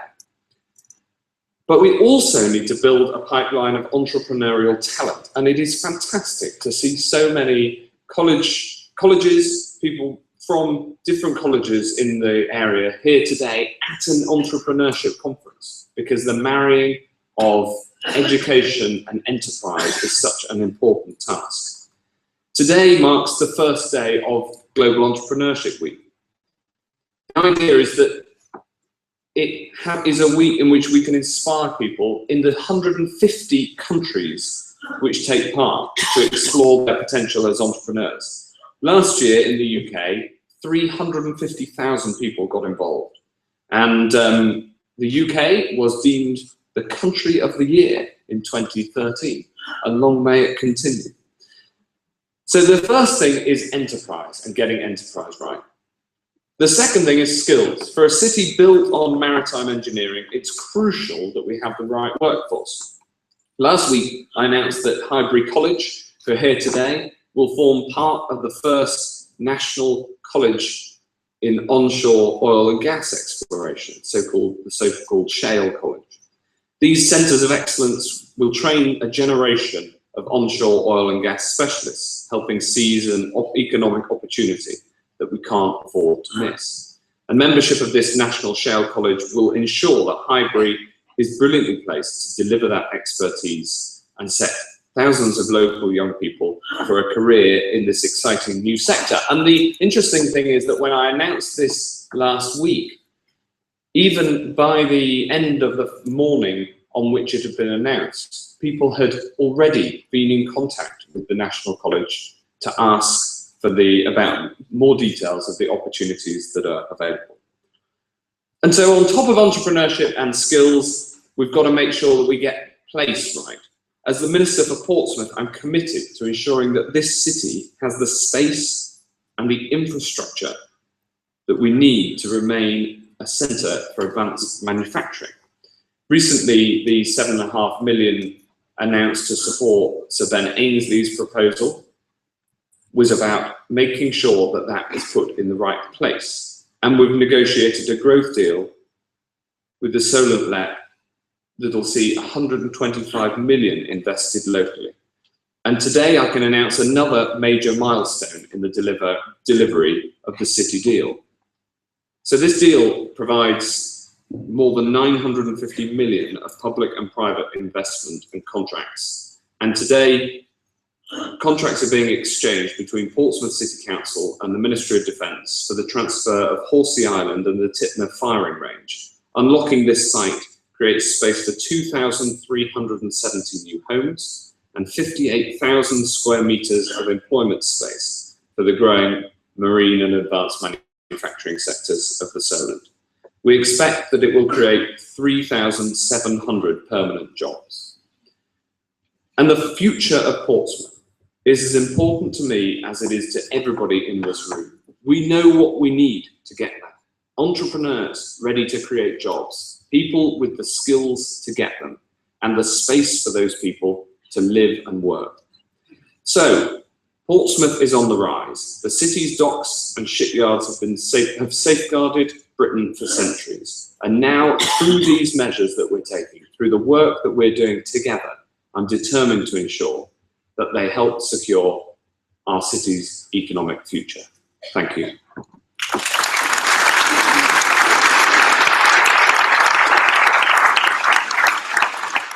Now, you very kindly announced that I was happy to take questions from anybody. So if you have a burning question, here is your opportunity. Excellent. Well, we've sorted everything out. There's two here at the front. I'd like to ask about the Ministry of Defence properties inside the dockyard currently unused, particularly the old naval academy and the parade. I'm delighted to hear your announcement about Tidler and Horsey Island. Can we see some investment in those rather important historic buildings which are used to the Navy? Yes, this is something else that I'm working on, and I have had recently made some progress with the MOD. We are fortunate that the previous Minister for Portsmouth is now the Defence Secretary, so he knows, his heart is in the right place and he knows the detail. There is progress. We're yet to be able to make a concrete announcement. But the key here is to combine the fact that we need a strong naval presence, and indeed with the carriers coming here, the naval presence will grow. But also combine it with the needs of the city and the entrepreneurial needs of the city, and the city's heritage, because some of the buildings in the dockyards are beautiful and historically very important. And combining all of these things together is a trick that we've got to pull off, and so that is very much on my desk. I'll ask my question because I wasn't sure if anyone else was going to ask one. So, but it is an important one, particularly when we have so many businesses in the room, Minister. With the Prime Minister's confirmation that there will be not one but two carriers based in Portsmouth, we need to have a focus on the energy consumption levels in the city. And we know that there are issues around the energy consumption levels. I just wonder if you could explain to us how you can help with trying to extract information from SSE and the future energy planning for the city. Unfortunately, I'm also an energy minister with another hat on. So this is making sure that we have the right energy supplies to not only service the carriers, which are very significant users of energy, but also more broadly to secure energy supplies for this city and every other city is mission critical. There are a number of different options for where we could put new power stations if necessary, and there's different ways that power can be delivered. But rest assured that we will make sure that we get to a successful conclusion. That's another one that's on the desk, ready for future announcement. But we need to make sure that we keep it moving forward. And I'm sure that the City Council will play their part. Terrific. Any more questions? Yes. Hi, my name is Alan Scott. I'm here today as one of the Portsmouth ambassadors. It's an initiative organised by Shaping Portsmouth, many of us here today. And our priority is to try and raise the image of Portsmouth within the city. But more importantly, from my point of view, I've been fortunate in my business career. I've travelled internationally a lot. But when you arrive somewhere and say you're from Portsmouth, oh, never mind, you might escape one day. What we're trying to do is desperately raise the image of Portsmouth outside. And if you take one thing away from here today, please, please, please, please, talk Portsmouth up. It's a great city, it's a great place to be. There's lots of things happening. There's many of us here trying to do that. And the image of Portsmouth, we're all looking forward to the next 10, 15, 20 years of growth. But we need people like you to tell the rest of the world the level that you work at. What is happening in Portsmouth? What a great place it is to be.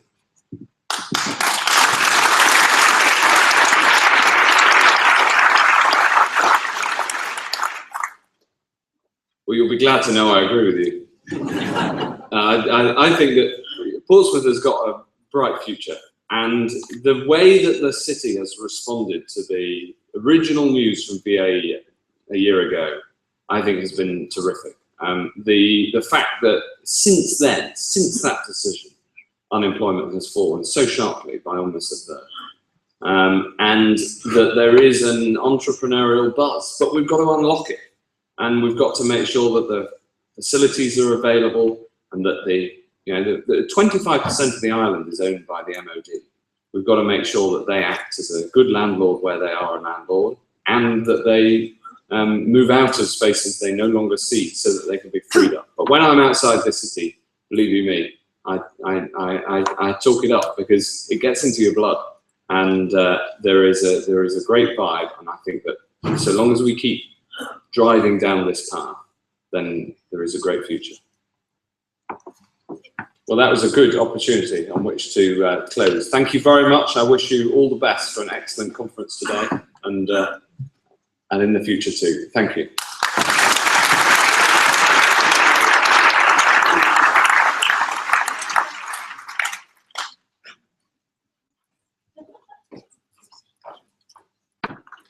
If you're wondering whether the minister has slipped off to the 5 ladies, it's because he made a specific request to meet some female entrepreneurs in the city, and that's what we've arranged for him before he is whisked off somewhere else. You've got to blame the train for the lateness, so that's what he's doing now.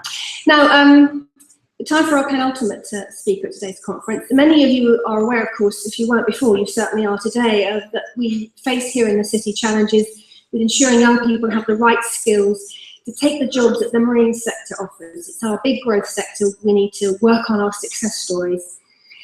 In many cases, of course, at the moment, there are guaranteed jobs. There's a shortage now, and there will be a shortage in the future for guaranteed jobs. But if we haven't got the right skills there, it's a cause for concern. So to that end, the intention is to establish a university technical college. I think you had Donna mention it earlier. And it's a partnership between the Royal Navy, BAE Systems, and the University of Portsmouth. So to explain more about where we're going with this idea is Rebecca Bunting. She's the Deputy Vice Chancellor at the University of Portsmouth. She has strategic responsibility for learning, teaching, and the student experience, including employability and widening participation at the university. Rebecca, thank you very much.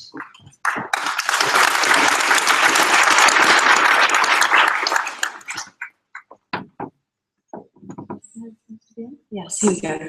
Good morning, everyone. Thank you very much for the opportunity to tell you a little bit about the University Technical College that we are in the process of bidding for. So this isn't a done deal yet. It is a competitive bidding process, but we seem to be doing quite well so far. So I don't know what you know about university technical colleges, but they are new things. There are about 30 open at the moment across England. They're only relevant, I think, in England. They are different kinds of school experience. They are academies officially and legally.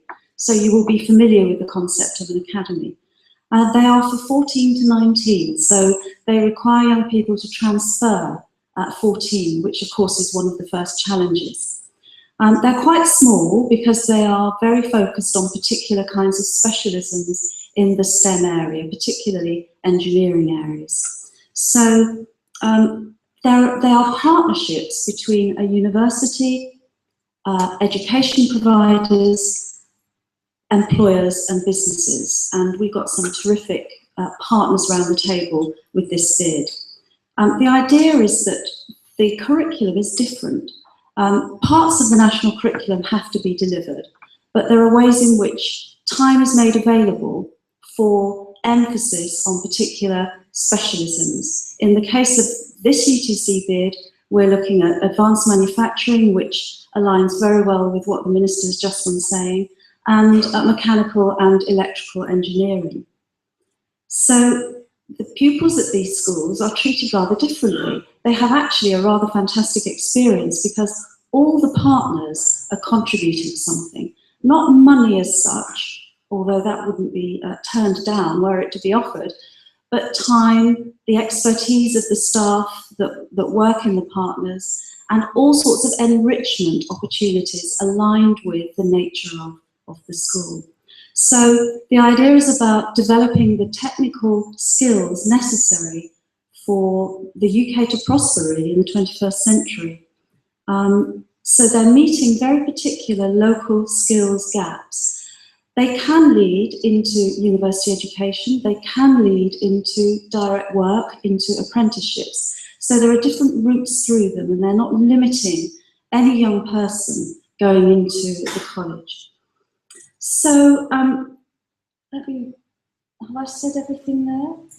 Yeah, oh, a longer day and a longer year. Yeah, that's a bit of a shock really, isn't it? But you have to get more into the curriculum here, and more opportunities are within the curriculum for young people. So the day's a bit longer, starts earlier, finishes a bit later, and the year's a bit longer. And I think they wear uniform. I think we've decided on a nice uniform too. So why do we need one of these in this city? I don't think I need to tell most of you that there are some serious academic challenges in the city.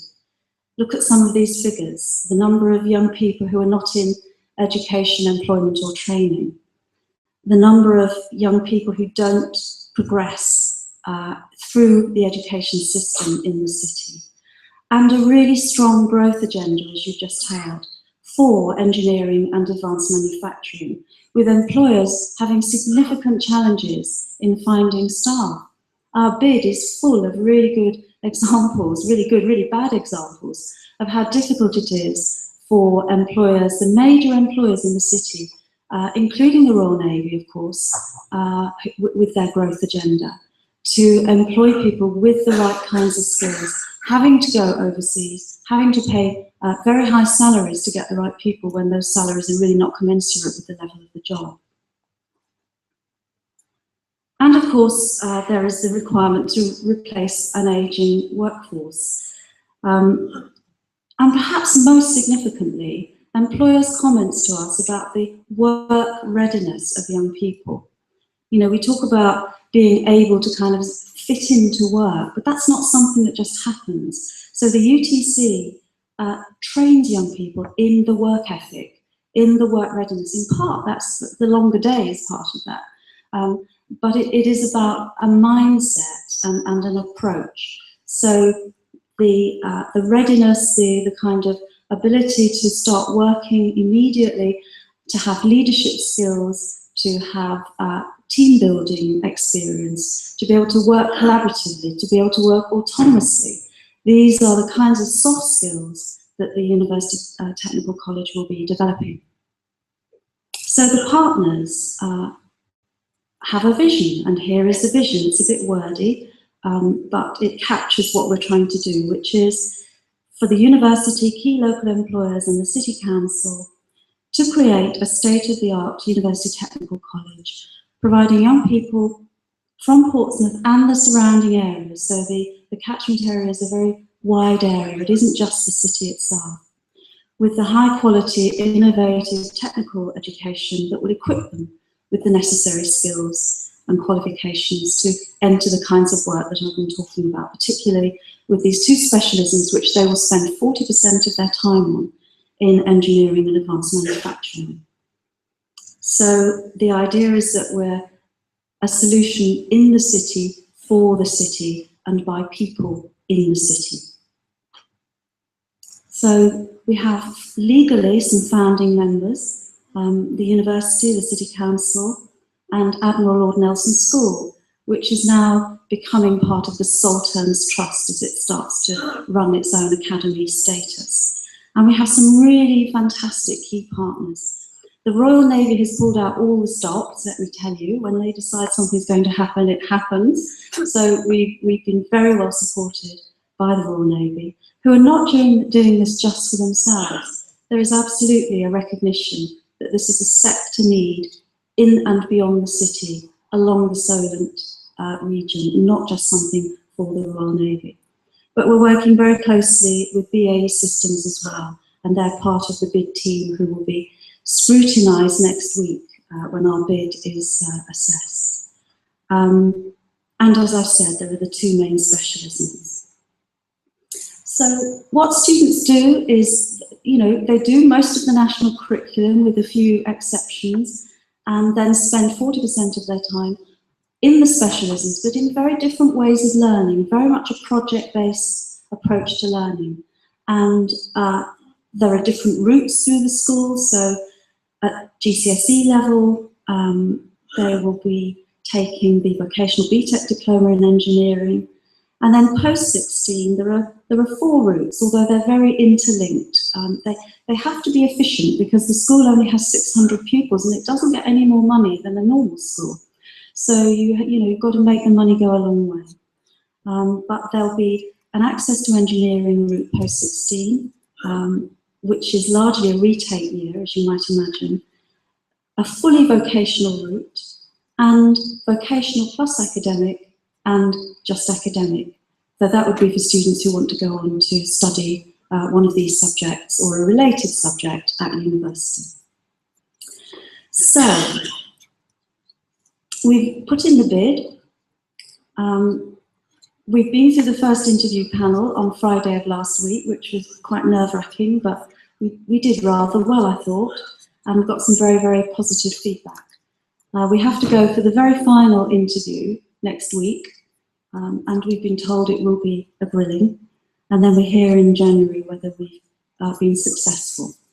The difference between a UTC and other academy school is that there is funding for building, and that's what's so important in this respect, because the young people in the technical college need the best facilities. The partners are providing some of those facilities. The Navy, for example, has put significant resource in the way of the school, including academic resource, sports facility resource. Couldn't ask for more, really.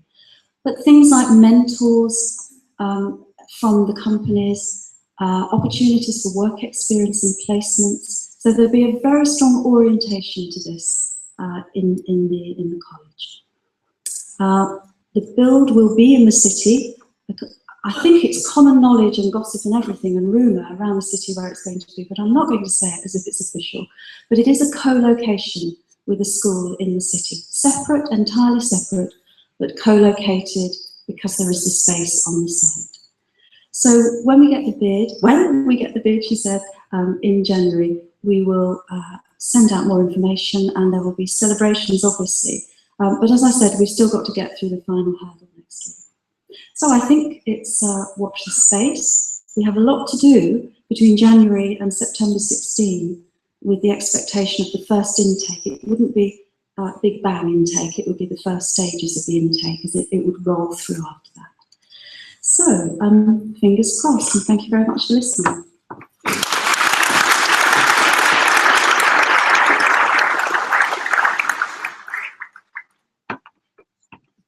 I guess it wouldn't be appropriate to be having a conference about skills. We talk a lot about young people as if they're anonymous things, without having some real ones to hear their story.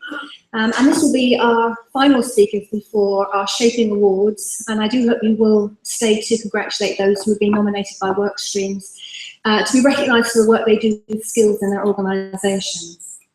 It's often the case that we have an outdated idea of what an apprenticeship is. And of course, there are a great many wonderful apprenticeships that you can now do, and there is a lack of businesses taking on apprentices.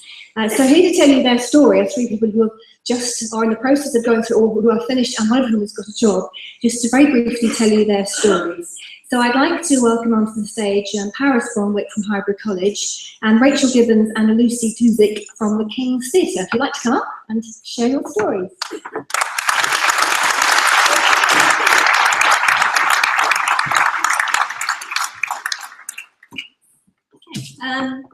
My name is Lucy Tuzik.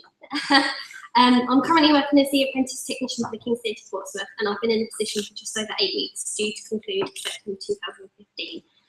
Initially, the idea of taking an apprenticeship was something I felt would provide myself with a base upon which I could further my knowledge, in particular due to my previous qualifications and experience from the university.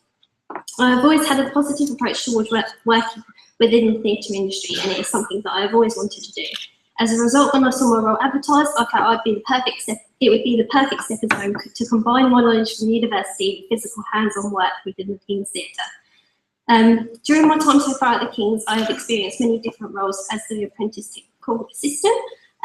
These have included simple roles such as working within the dressing rooms, getting them ready for the acts, and checking the lamps and the chairs are accessible to the room facilities. Wardrobe assistants, where I washed, ironed and steamed the costumes. And recently I've been assigned chief lighting operator for an amateur production where it took where I took charge of the lighting rig setup, checking the safety for the lay rows above the stage, as well as working from chord cues to change lighting states to suit the performance seen on stage. The most enjoyable aspect of the apprenticeship is the chance to experience a vast variety of shows that perform at the Keys. This means that I'm able to piece together a foundation of knowledge from working from different directors and designers, learning how they set up and arrange themselves to prepare for each show. Additionally, being part of a technical team and sharing the workload in an upbeat, fast-moving and serious environment where safety is high importance. I would recommend apprentices for companies as it provides an individual with the chance to learn and develop. But in return, the employer gets an apprentice who is willing to work hard and develop. I'm incredibly grateful for my opportunity that has been given to me by the Kings. The opportunity is invaluable due to the hands-on experience you gain, and it is the experience which you can build upon and also offer the perspective to prospective employers, which may give you the edge on other potential candidates when applying for jobs after an apprenticeship.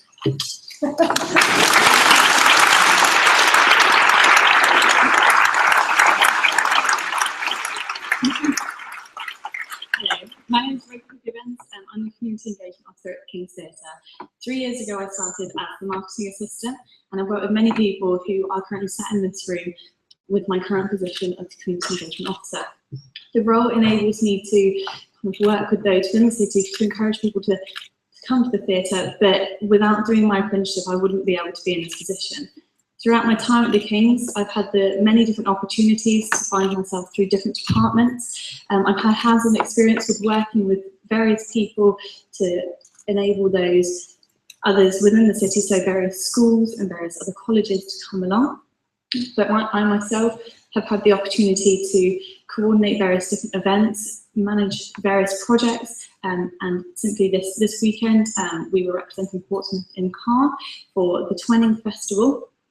That project was kind of given to me throughout my apprenticeship to enable me the opportunity to speak. Sorry. Yeah, so basically my apprenticeship has given me the opportunity to receive my level 2 and level 3 MBQs. I have then been able to go on, and I've now started a degree which I otherwise wouldn't have had the opportunity to do. It's given me the chance to experience different, sorry, I'll just take a moment. Okay, so when I started at the Kings, I hadn't experienced business before. It gave me the chance to kind of work with people and learn how business worked. And this was something that I wasn't able to do whilst in school or in college. At the time, university wasn't what I wanted to do, and it wasn't where I saw myself going. Taking on my apprenticeship gave me the confidence to work with various different people and to take on challenges that I otherwise wouldn't have been able to do. So I'm very grateful for the opportunity that I've had through an apprenticeship, and without these schemes I feel that some people may not have the same opportunities as those who do have the confidence to go to university firsthand. So I'm happy to say that through my experience I've been able to find myself in a university course that has come to me from those experiences. Thank you.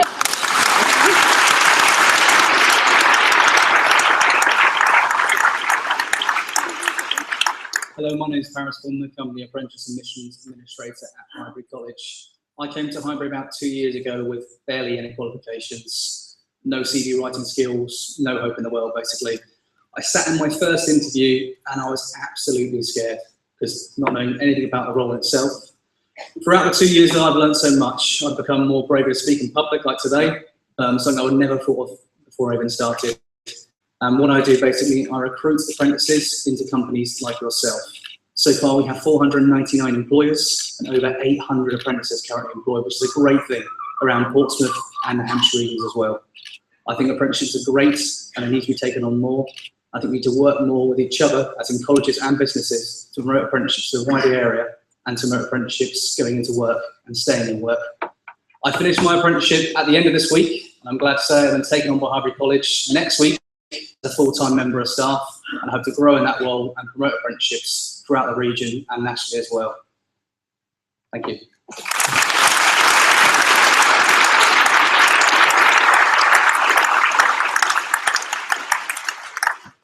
The future's looking bright, isn't it?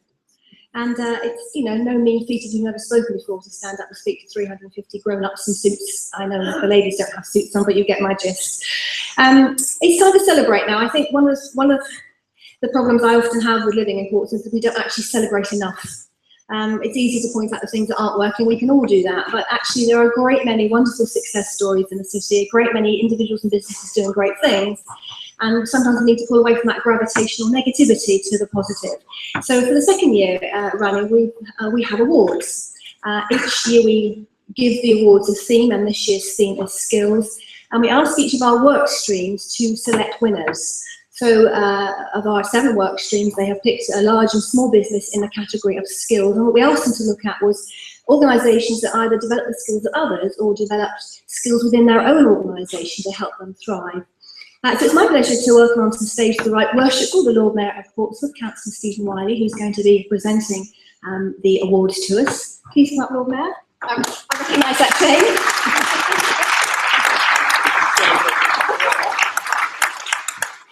So what I'm going to do is I'm going to ask the winners to come up, and if you do want to say a couple of words about your organisation, you know it's a free plug, I'd take the opportunity if I was you, and I'll stand back and you can step up. So we're asking winners perhaps to come from this side, collect their trophy from the Lord Mayor, and Matt, our able assistant down here, will also take a photograph. So we're just getting Jazz and one of the Highbury students, we've had lots of Highbury students helping us here today in the building to get ready for our first awards.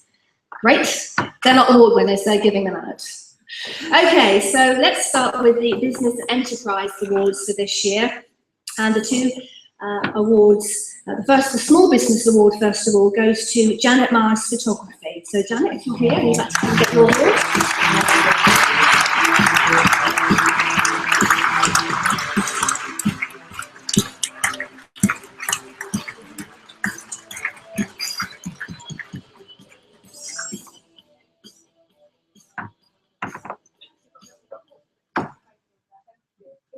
You've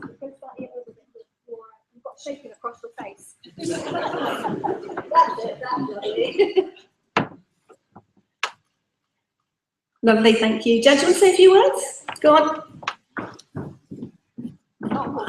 Yes. Hi everybody. I'm completely overjoyed to receive this award today, and very, very proud to be part of the conference and what's happening in Portsmouth too.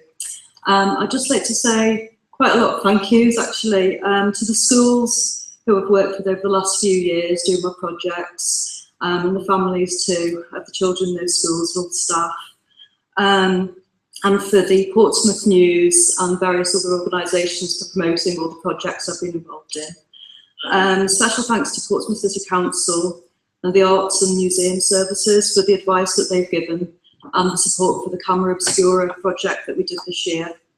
And finally, a special thank you to staff for helping me to become objective about my work, but it's also supported by creative thinking as well. Thank you very much. And the winner of the Big Business Award from the Business and Enterprise Workstream is BAE Solutions. I think there is somebody to collect that trophy from BAE. Thank you very much.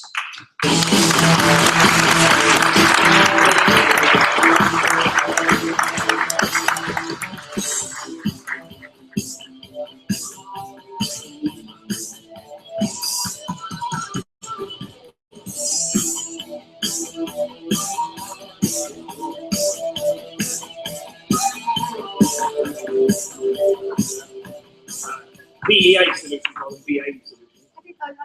Yes, we get confused all the time, but they're a lot bigger than I am. Thanks so much for this award. It's really great to receive it, to recognise the efforts we put into training up our staff to make sure that they're at the forefront of what we do. We're a technology company, for those who don't know us, so it's a very fast-paced industry, and obviously making sure that we know about the latest technologies and what's going on is critical to keeping us competitive.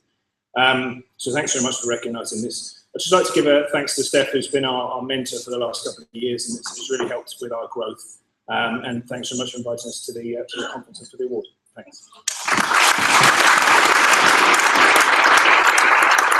Yes, my apologies. It is BEA, so my fault. Sorry about that. Right, the Cultural Partnership Award now. Matt's organised this, and we're doing it alphabetically, which is great. And the Small Business Award from the Cultural Partnership this year goes to Wimmering Manor.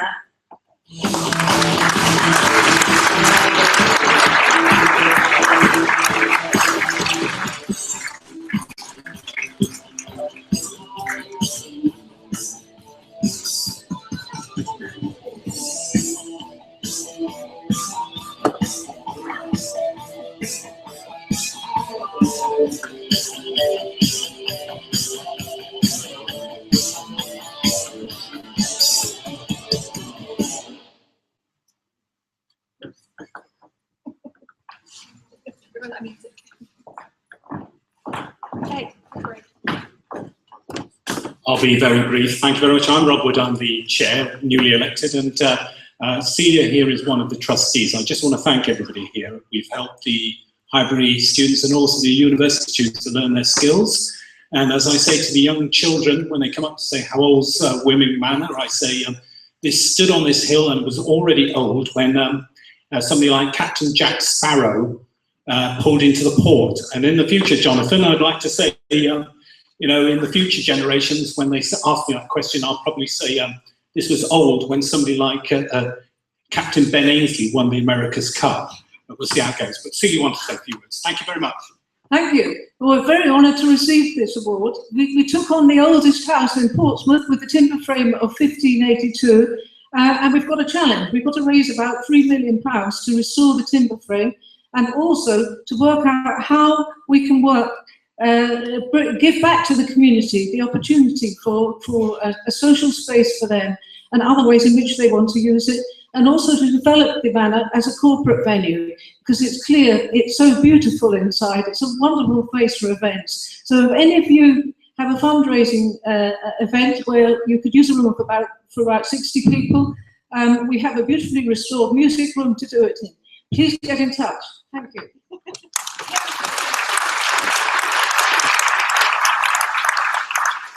Our next awards have been chosen by the Destination Marketing Partnership Workstream of Shaping, and the Small Business Award goes to the King's Theatre Volunteering Youth Theatre Project.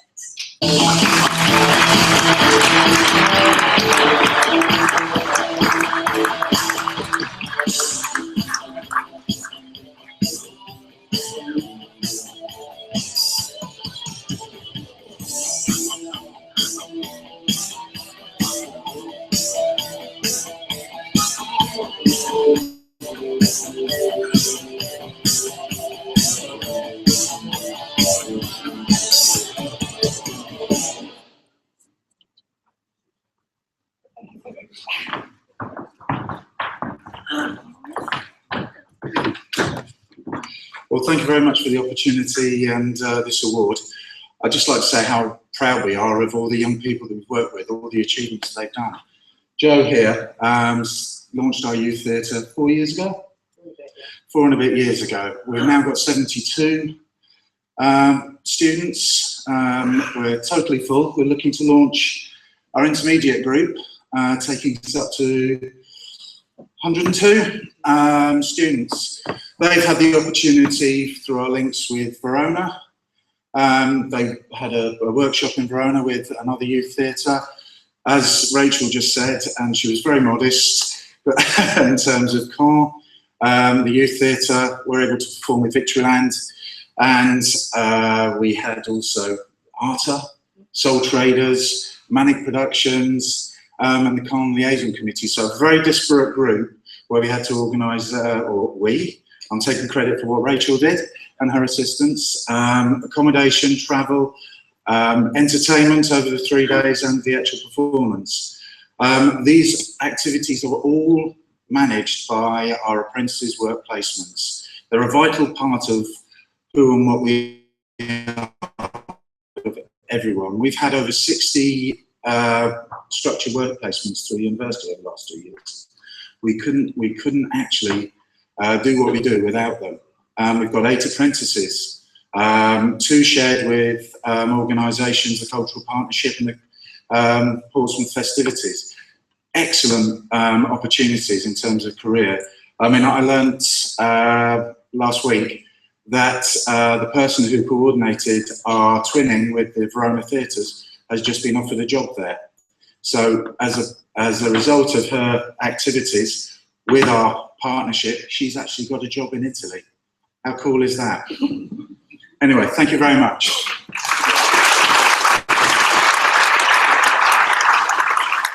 Sorry, it's been a long day. I completely forgot the big business award for the cultural partnership, so my apologies. So we'll wind back slightly, and that award goes to the Hilsey Lido.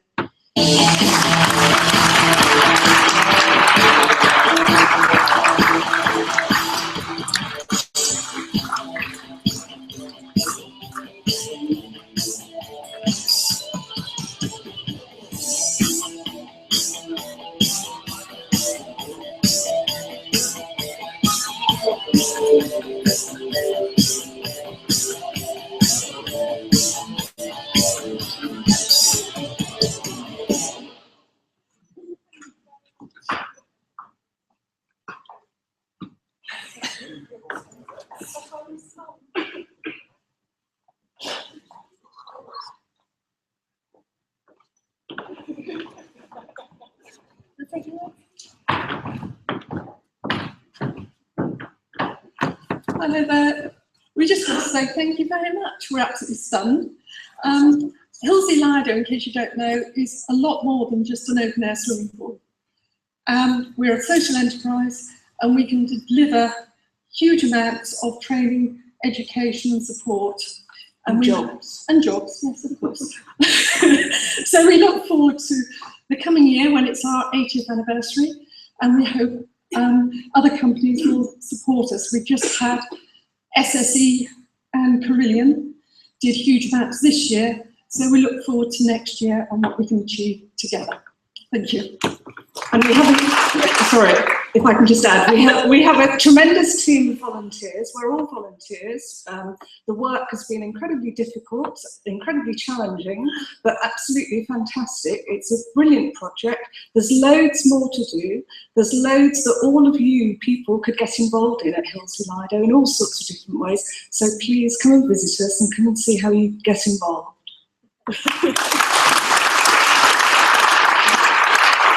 Okay, so back on track now to the Destination Marketing Partnership Award for Big Business, and it goes this year to the Spinnaker Tower Guest Services.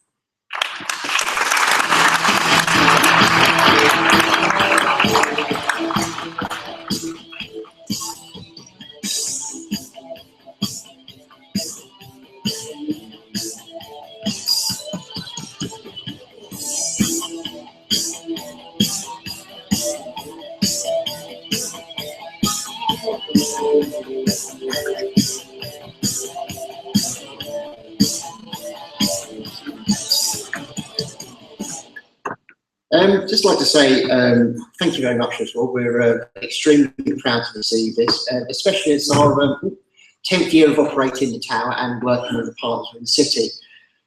Continuing Group have been operating cultural visitor attractions for over 30 years, and whether that be stepping back to the 17th century Mary King's Close, or very recently walking down that famous cobbled street at Coronation Street, Victoria, or even at Spinnaker Tower, interpreting those great historical views that you can see from the tower itself. Our people are what make us what we are. And we really do believe you grow your people to grow the business. And we have invested in our people. Each of our sites has a world host trainer. And we also have what's called the Guest Service Charter. And the Guest Service Charter is a bespoke charter that we've created as part of the Continuum Group, to make sure that when you go to any of our attractions, you get that same great level of service, whatever attraction we go to. So we're, as I say, we're very proud to receive this, and I accept this award on behalf of the Spinnaker Tower team, past and present. Thank you very much. Okay, we're now moving on to the Developers Group, and the Small Business Award that they've selected this year goes to the South Sea Beach Cafe, which opened this year on the seafront.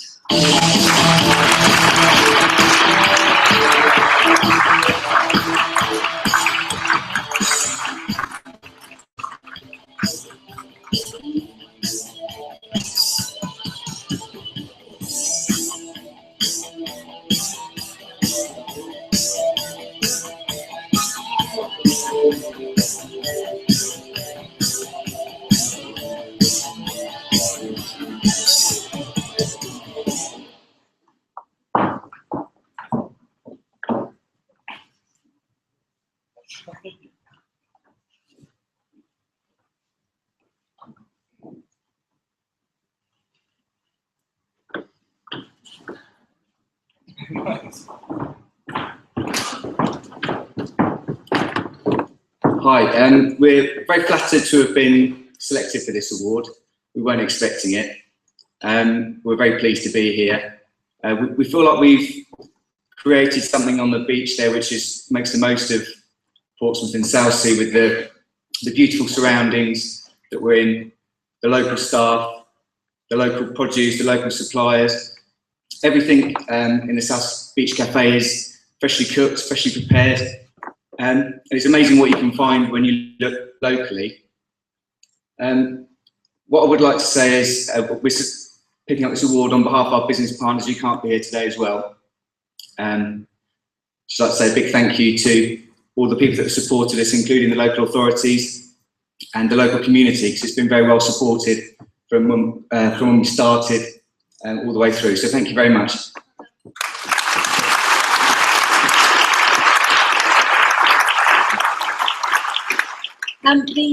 The Big Business Award for the Developers Group this year goes to Allied Developments, who are the company that are building the Ben Aisley Racing Project down in the Hard, and collecting the award on their behalf is Ben French.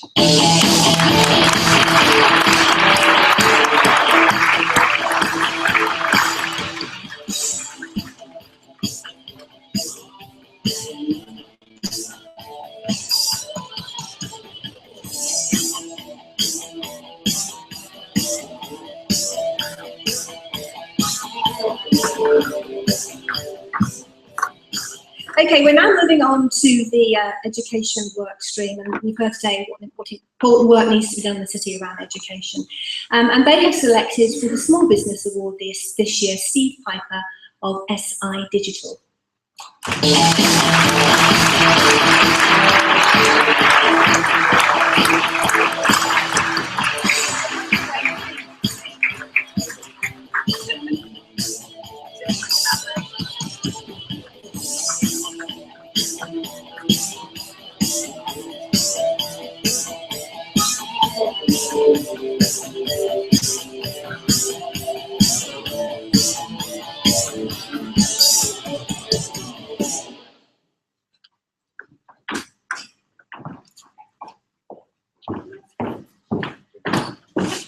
Thank you very much for the award. I'm very honoured to be here to accept it. I think what Sheffield Portsmouth does on a daily basis around the schools and the city is phenomenal, and I hope it continues. Thank you. And the award for the Big Business, I'll get it right this time, goes to Systems.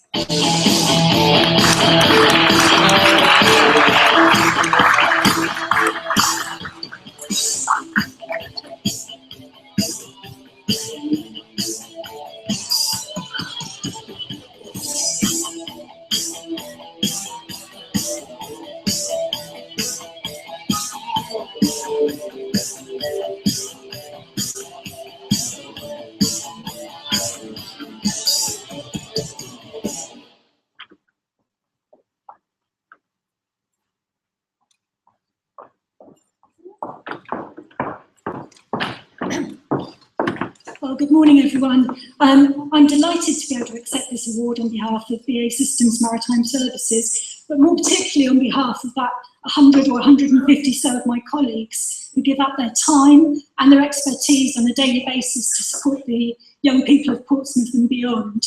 Thank you very much for the award, and we're delighted to receive it. Thank you. So we now move on to one of our newest work streams, Future Generations. The meaning behind the work stream is obviously in the title. And they have made the award for the Small Business Award to the Bole Project. And I think somebody...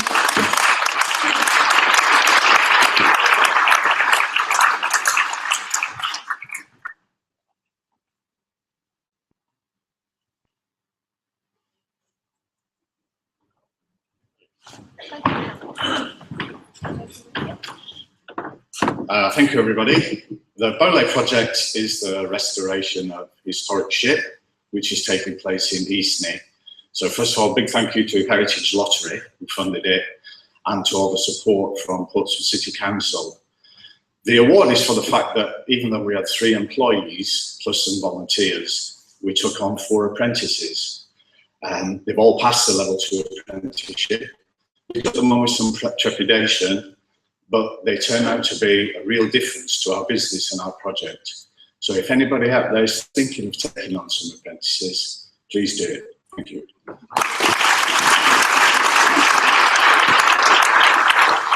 The Big Business Award that's been awarded by the Future Generations Workstream is the D-Day Youth Project.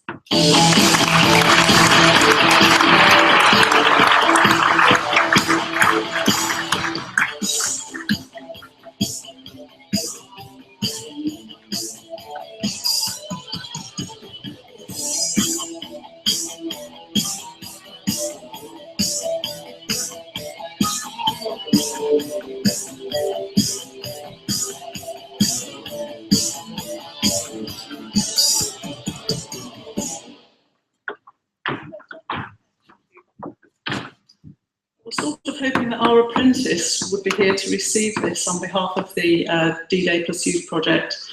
But in his absence, I thought I'd better come up on stage. The D-Day Plus Youth project was a project, the main aim of which was to engage young people with the D-Day story. I felt very strongly that we should be doing this because, after all, it's young people that get to die in conflict, and therefore it was essential that the D-Day Museum remain relevant to that audience. We worked with Pompey and the community, who were absolutely fantastic and delivered as young people. The project involved a range of activities, from drama to a documentary. And what the young people did very much their own thing. They shaped and led the project, and we've got some fantastic outputs that can be seen on the D-Day Museum YouTube. I have to thank Arts Council for their funding to the museum, and we very much hope to continue this work with the support of the Heritage Lottery as we redevelop the museum and take it forward into the future. I'm sort of thinking in terms of the 75th anniversary of the D-Day landings in 2019. Anyway, thank you very much for the award.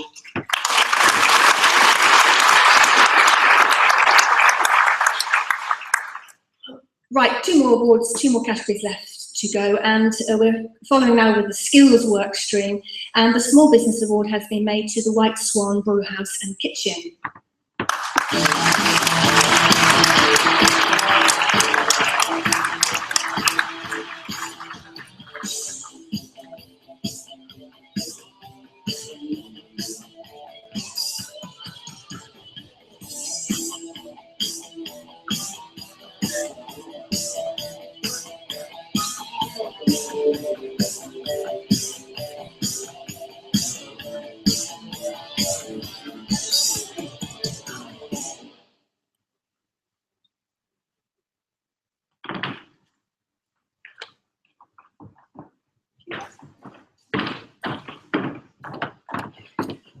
Thank you very much for this award. We're all very proud of it because it's our first year in Portsmouth, and we've invested very heavily in our team down there. This is Greg, our GM. And if it hadn't been for Greg and the team that backs him up and the investment we've put into them with MBQs, we wouldn't have been here today.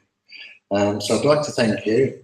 And going forward, we are looking at, as we have our own brewery, we brew 6 titles, starting a brewery apprenticeship, and with a fresh food menu, it's taking on apprentice chefs next year. Thank you.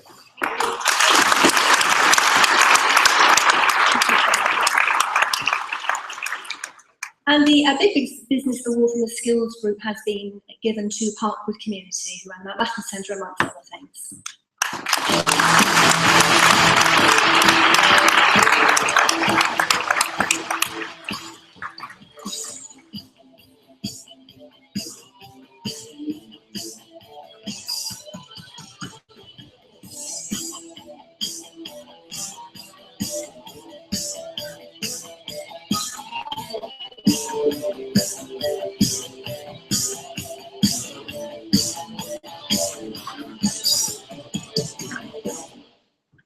Right, thank you very much for this. We're really, really pleased with this, and none of our staff actually know yet, so I can't wait to take this back later on and tell them. We've currently got, I think it's 9 apprentices, similar sort of number, internships and work placements. So I'll make sure that they get a mention as well when we get back. For those of you that don't know, we operate 7 facilities in the city, and our main focus is sports development from grassroots up to elite, and also improving the health of the community, and that's where we want to engage with local businesses. We want to improve the health of your employees. So if anyone's interested in speaking to us about that a bit later, then obviously grab me at the end. We can come out to you, or you can come to us. We've got a very varied programme for all levels, so please come and see us. I'm going to hand over now to Nathan from the Water Sports Centre. So as Danny says, we run a number of facilities in Portsmouth, and one of those is the Water Sports Centre on the Eastern Road. Since I've been in post since 2011, I've tried to really look at the grassroots participation, getting young people of Portsmouth into the industry, into the sport, because trying to break down the barriers of it being an elitist sport, because it's not in any way. So as you can imagine, we're really excited to have Ben Ainsley Racing within Portsmouth, and hopefully the sailors that we are seeing through our doors now in 5, 6, 10 years time will be able to feed into the Ben Ainsley Racing project, and we'll see them at the front on the Solent winning some races. Thank you.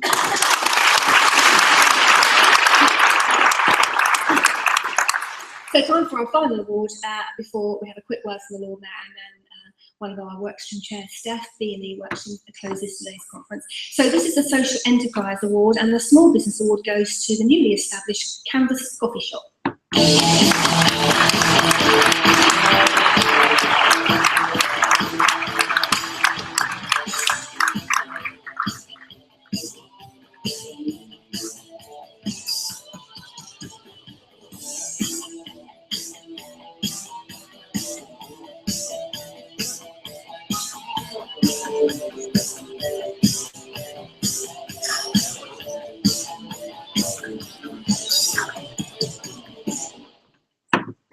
Oh God, this is scary. Thank you. Okay, my name's Pravan. I started Canvas Coffee Shop with a guy called James Cartwright, who's busy at the shop at the moment working hard away. So for those of you that don't know, Canvas Coffee Shop is a coffee shop currently based in Portsmouth South train station. It's a pop-up coffee shop, and we serve locally roasted specialty coffee that's roasted in Winchester, which is really, really tasty coffee if you guys haven't tried it yet.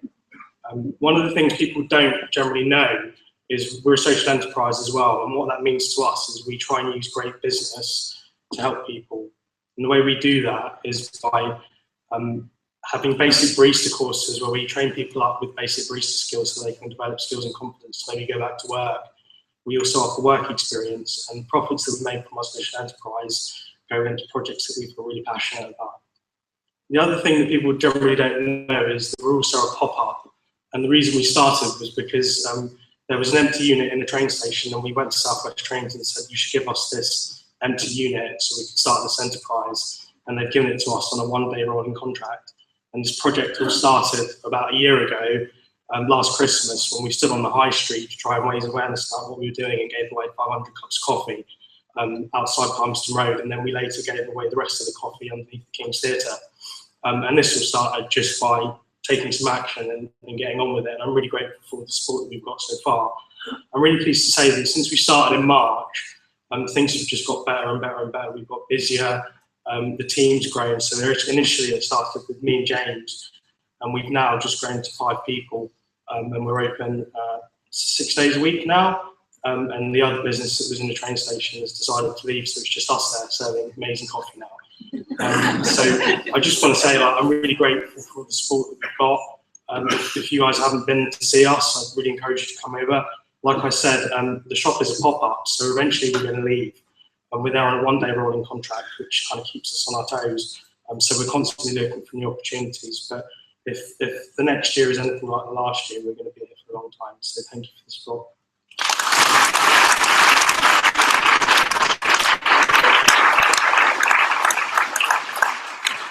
I'll go back to the coffee because the radio station's nearby the coffee shop's good coffee. Right, the final award for the Shaping celebrations this year goes from Social Enterprise, goes to Big Business Award, and it's the Beneficial Foundation.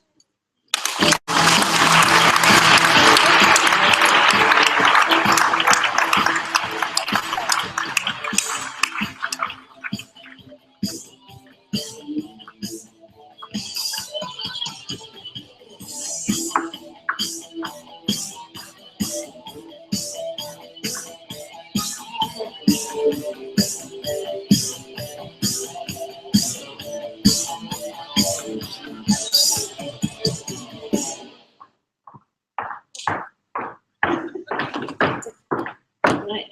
you. Last but not least, the Beneficial Foundation is a 35-year registered charity, which actually started when there were lots of closures in the dockyard. So I feel very proud to get this award, so thank you very much. We work with adults with special needs, and our main objective is to get those people into the world of work or meaningful activity. We link with Portsmouth University and also Portsmouth College, I must thank, because they've done an awful lot of work with us. We work with diverse groups, so post 16 up, and we've got lots of ideas for the future. So thank you very much for this award, and I would like to thank all my staff, and especially Rachel that's sitting down there, so thank you.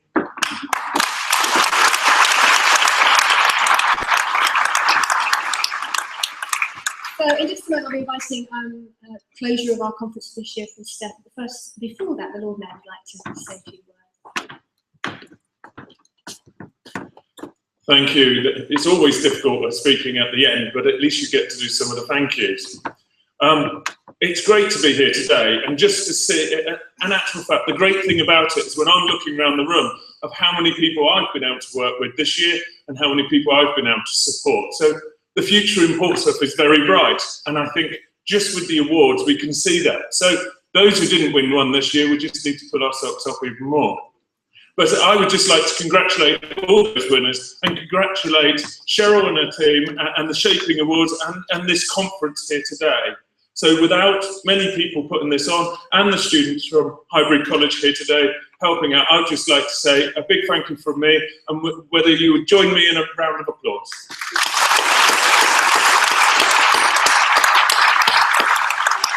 And I'm sure we'll be back next year.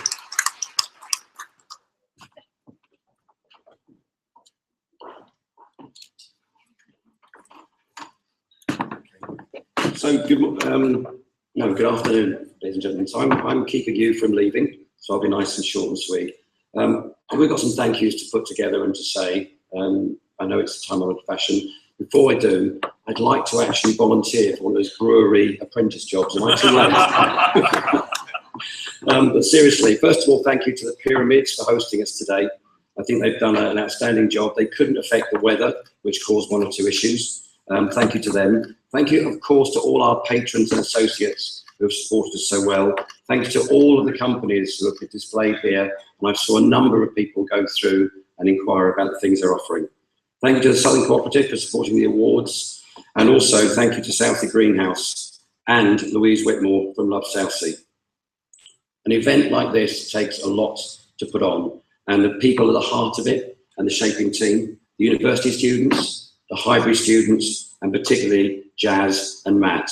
I'd like to take a special thank you to those 4 sets of people now.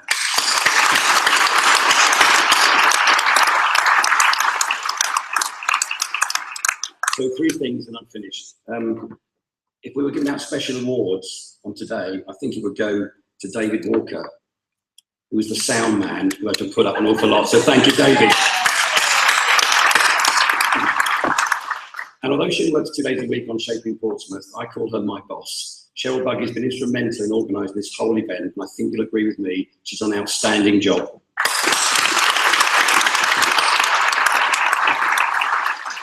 So that's it. I came to Portsmouth 40 years ago, and I came to work for someone else 40 years ago. If I came to Portsmouth now as a 19-year-old, I would want to work for myself. And that's the transition we're trying to get through here. We're trying to actually bring that entrepreneurship spirit up. And I think with all the programmes we've heard from the Minister, the Leader of the Council, and Chief Executive, and all the things we are doing together, this is going to be a great place to be for the next 40 years. Thank you for today. Safe journey home, and we'll see you next year. Thank you.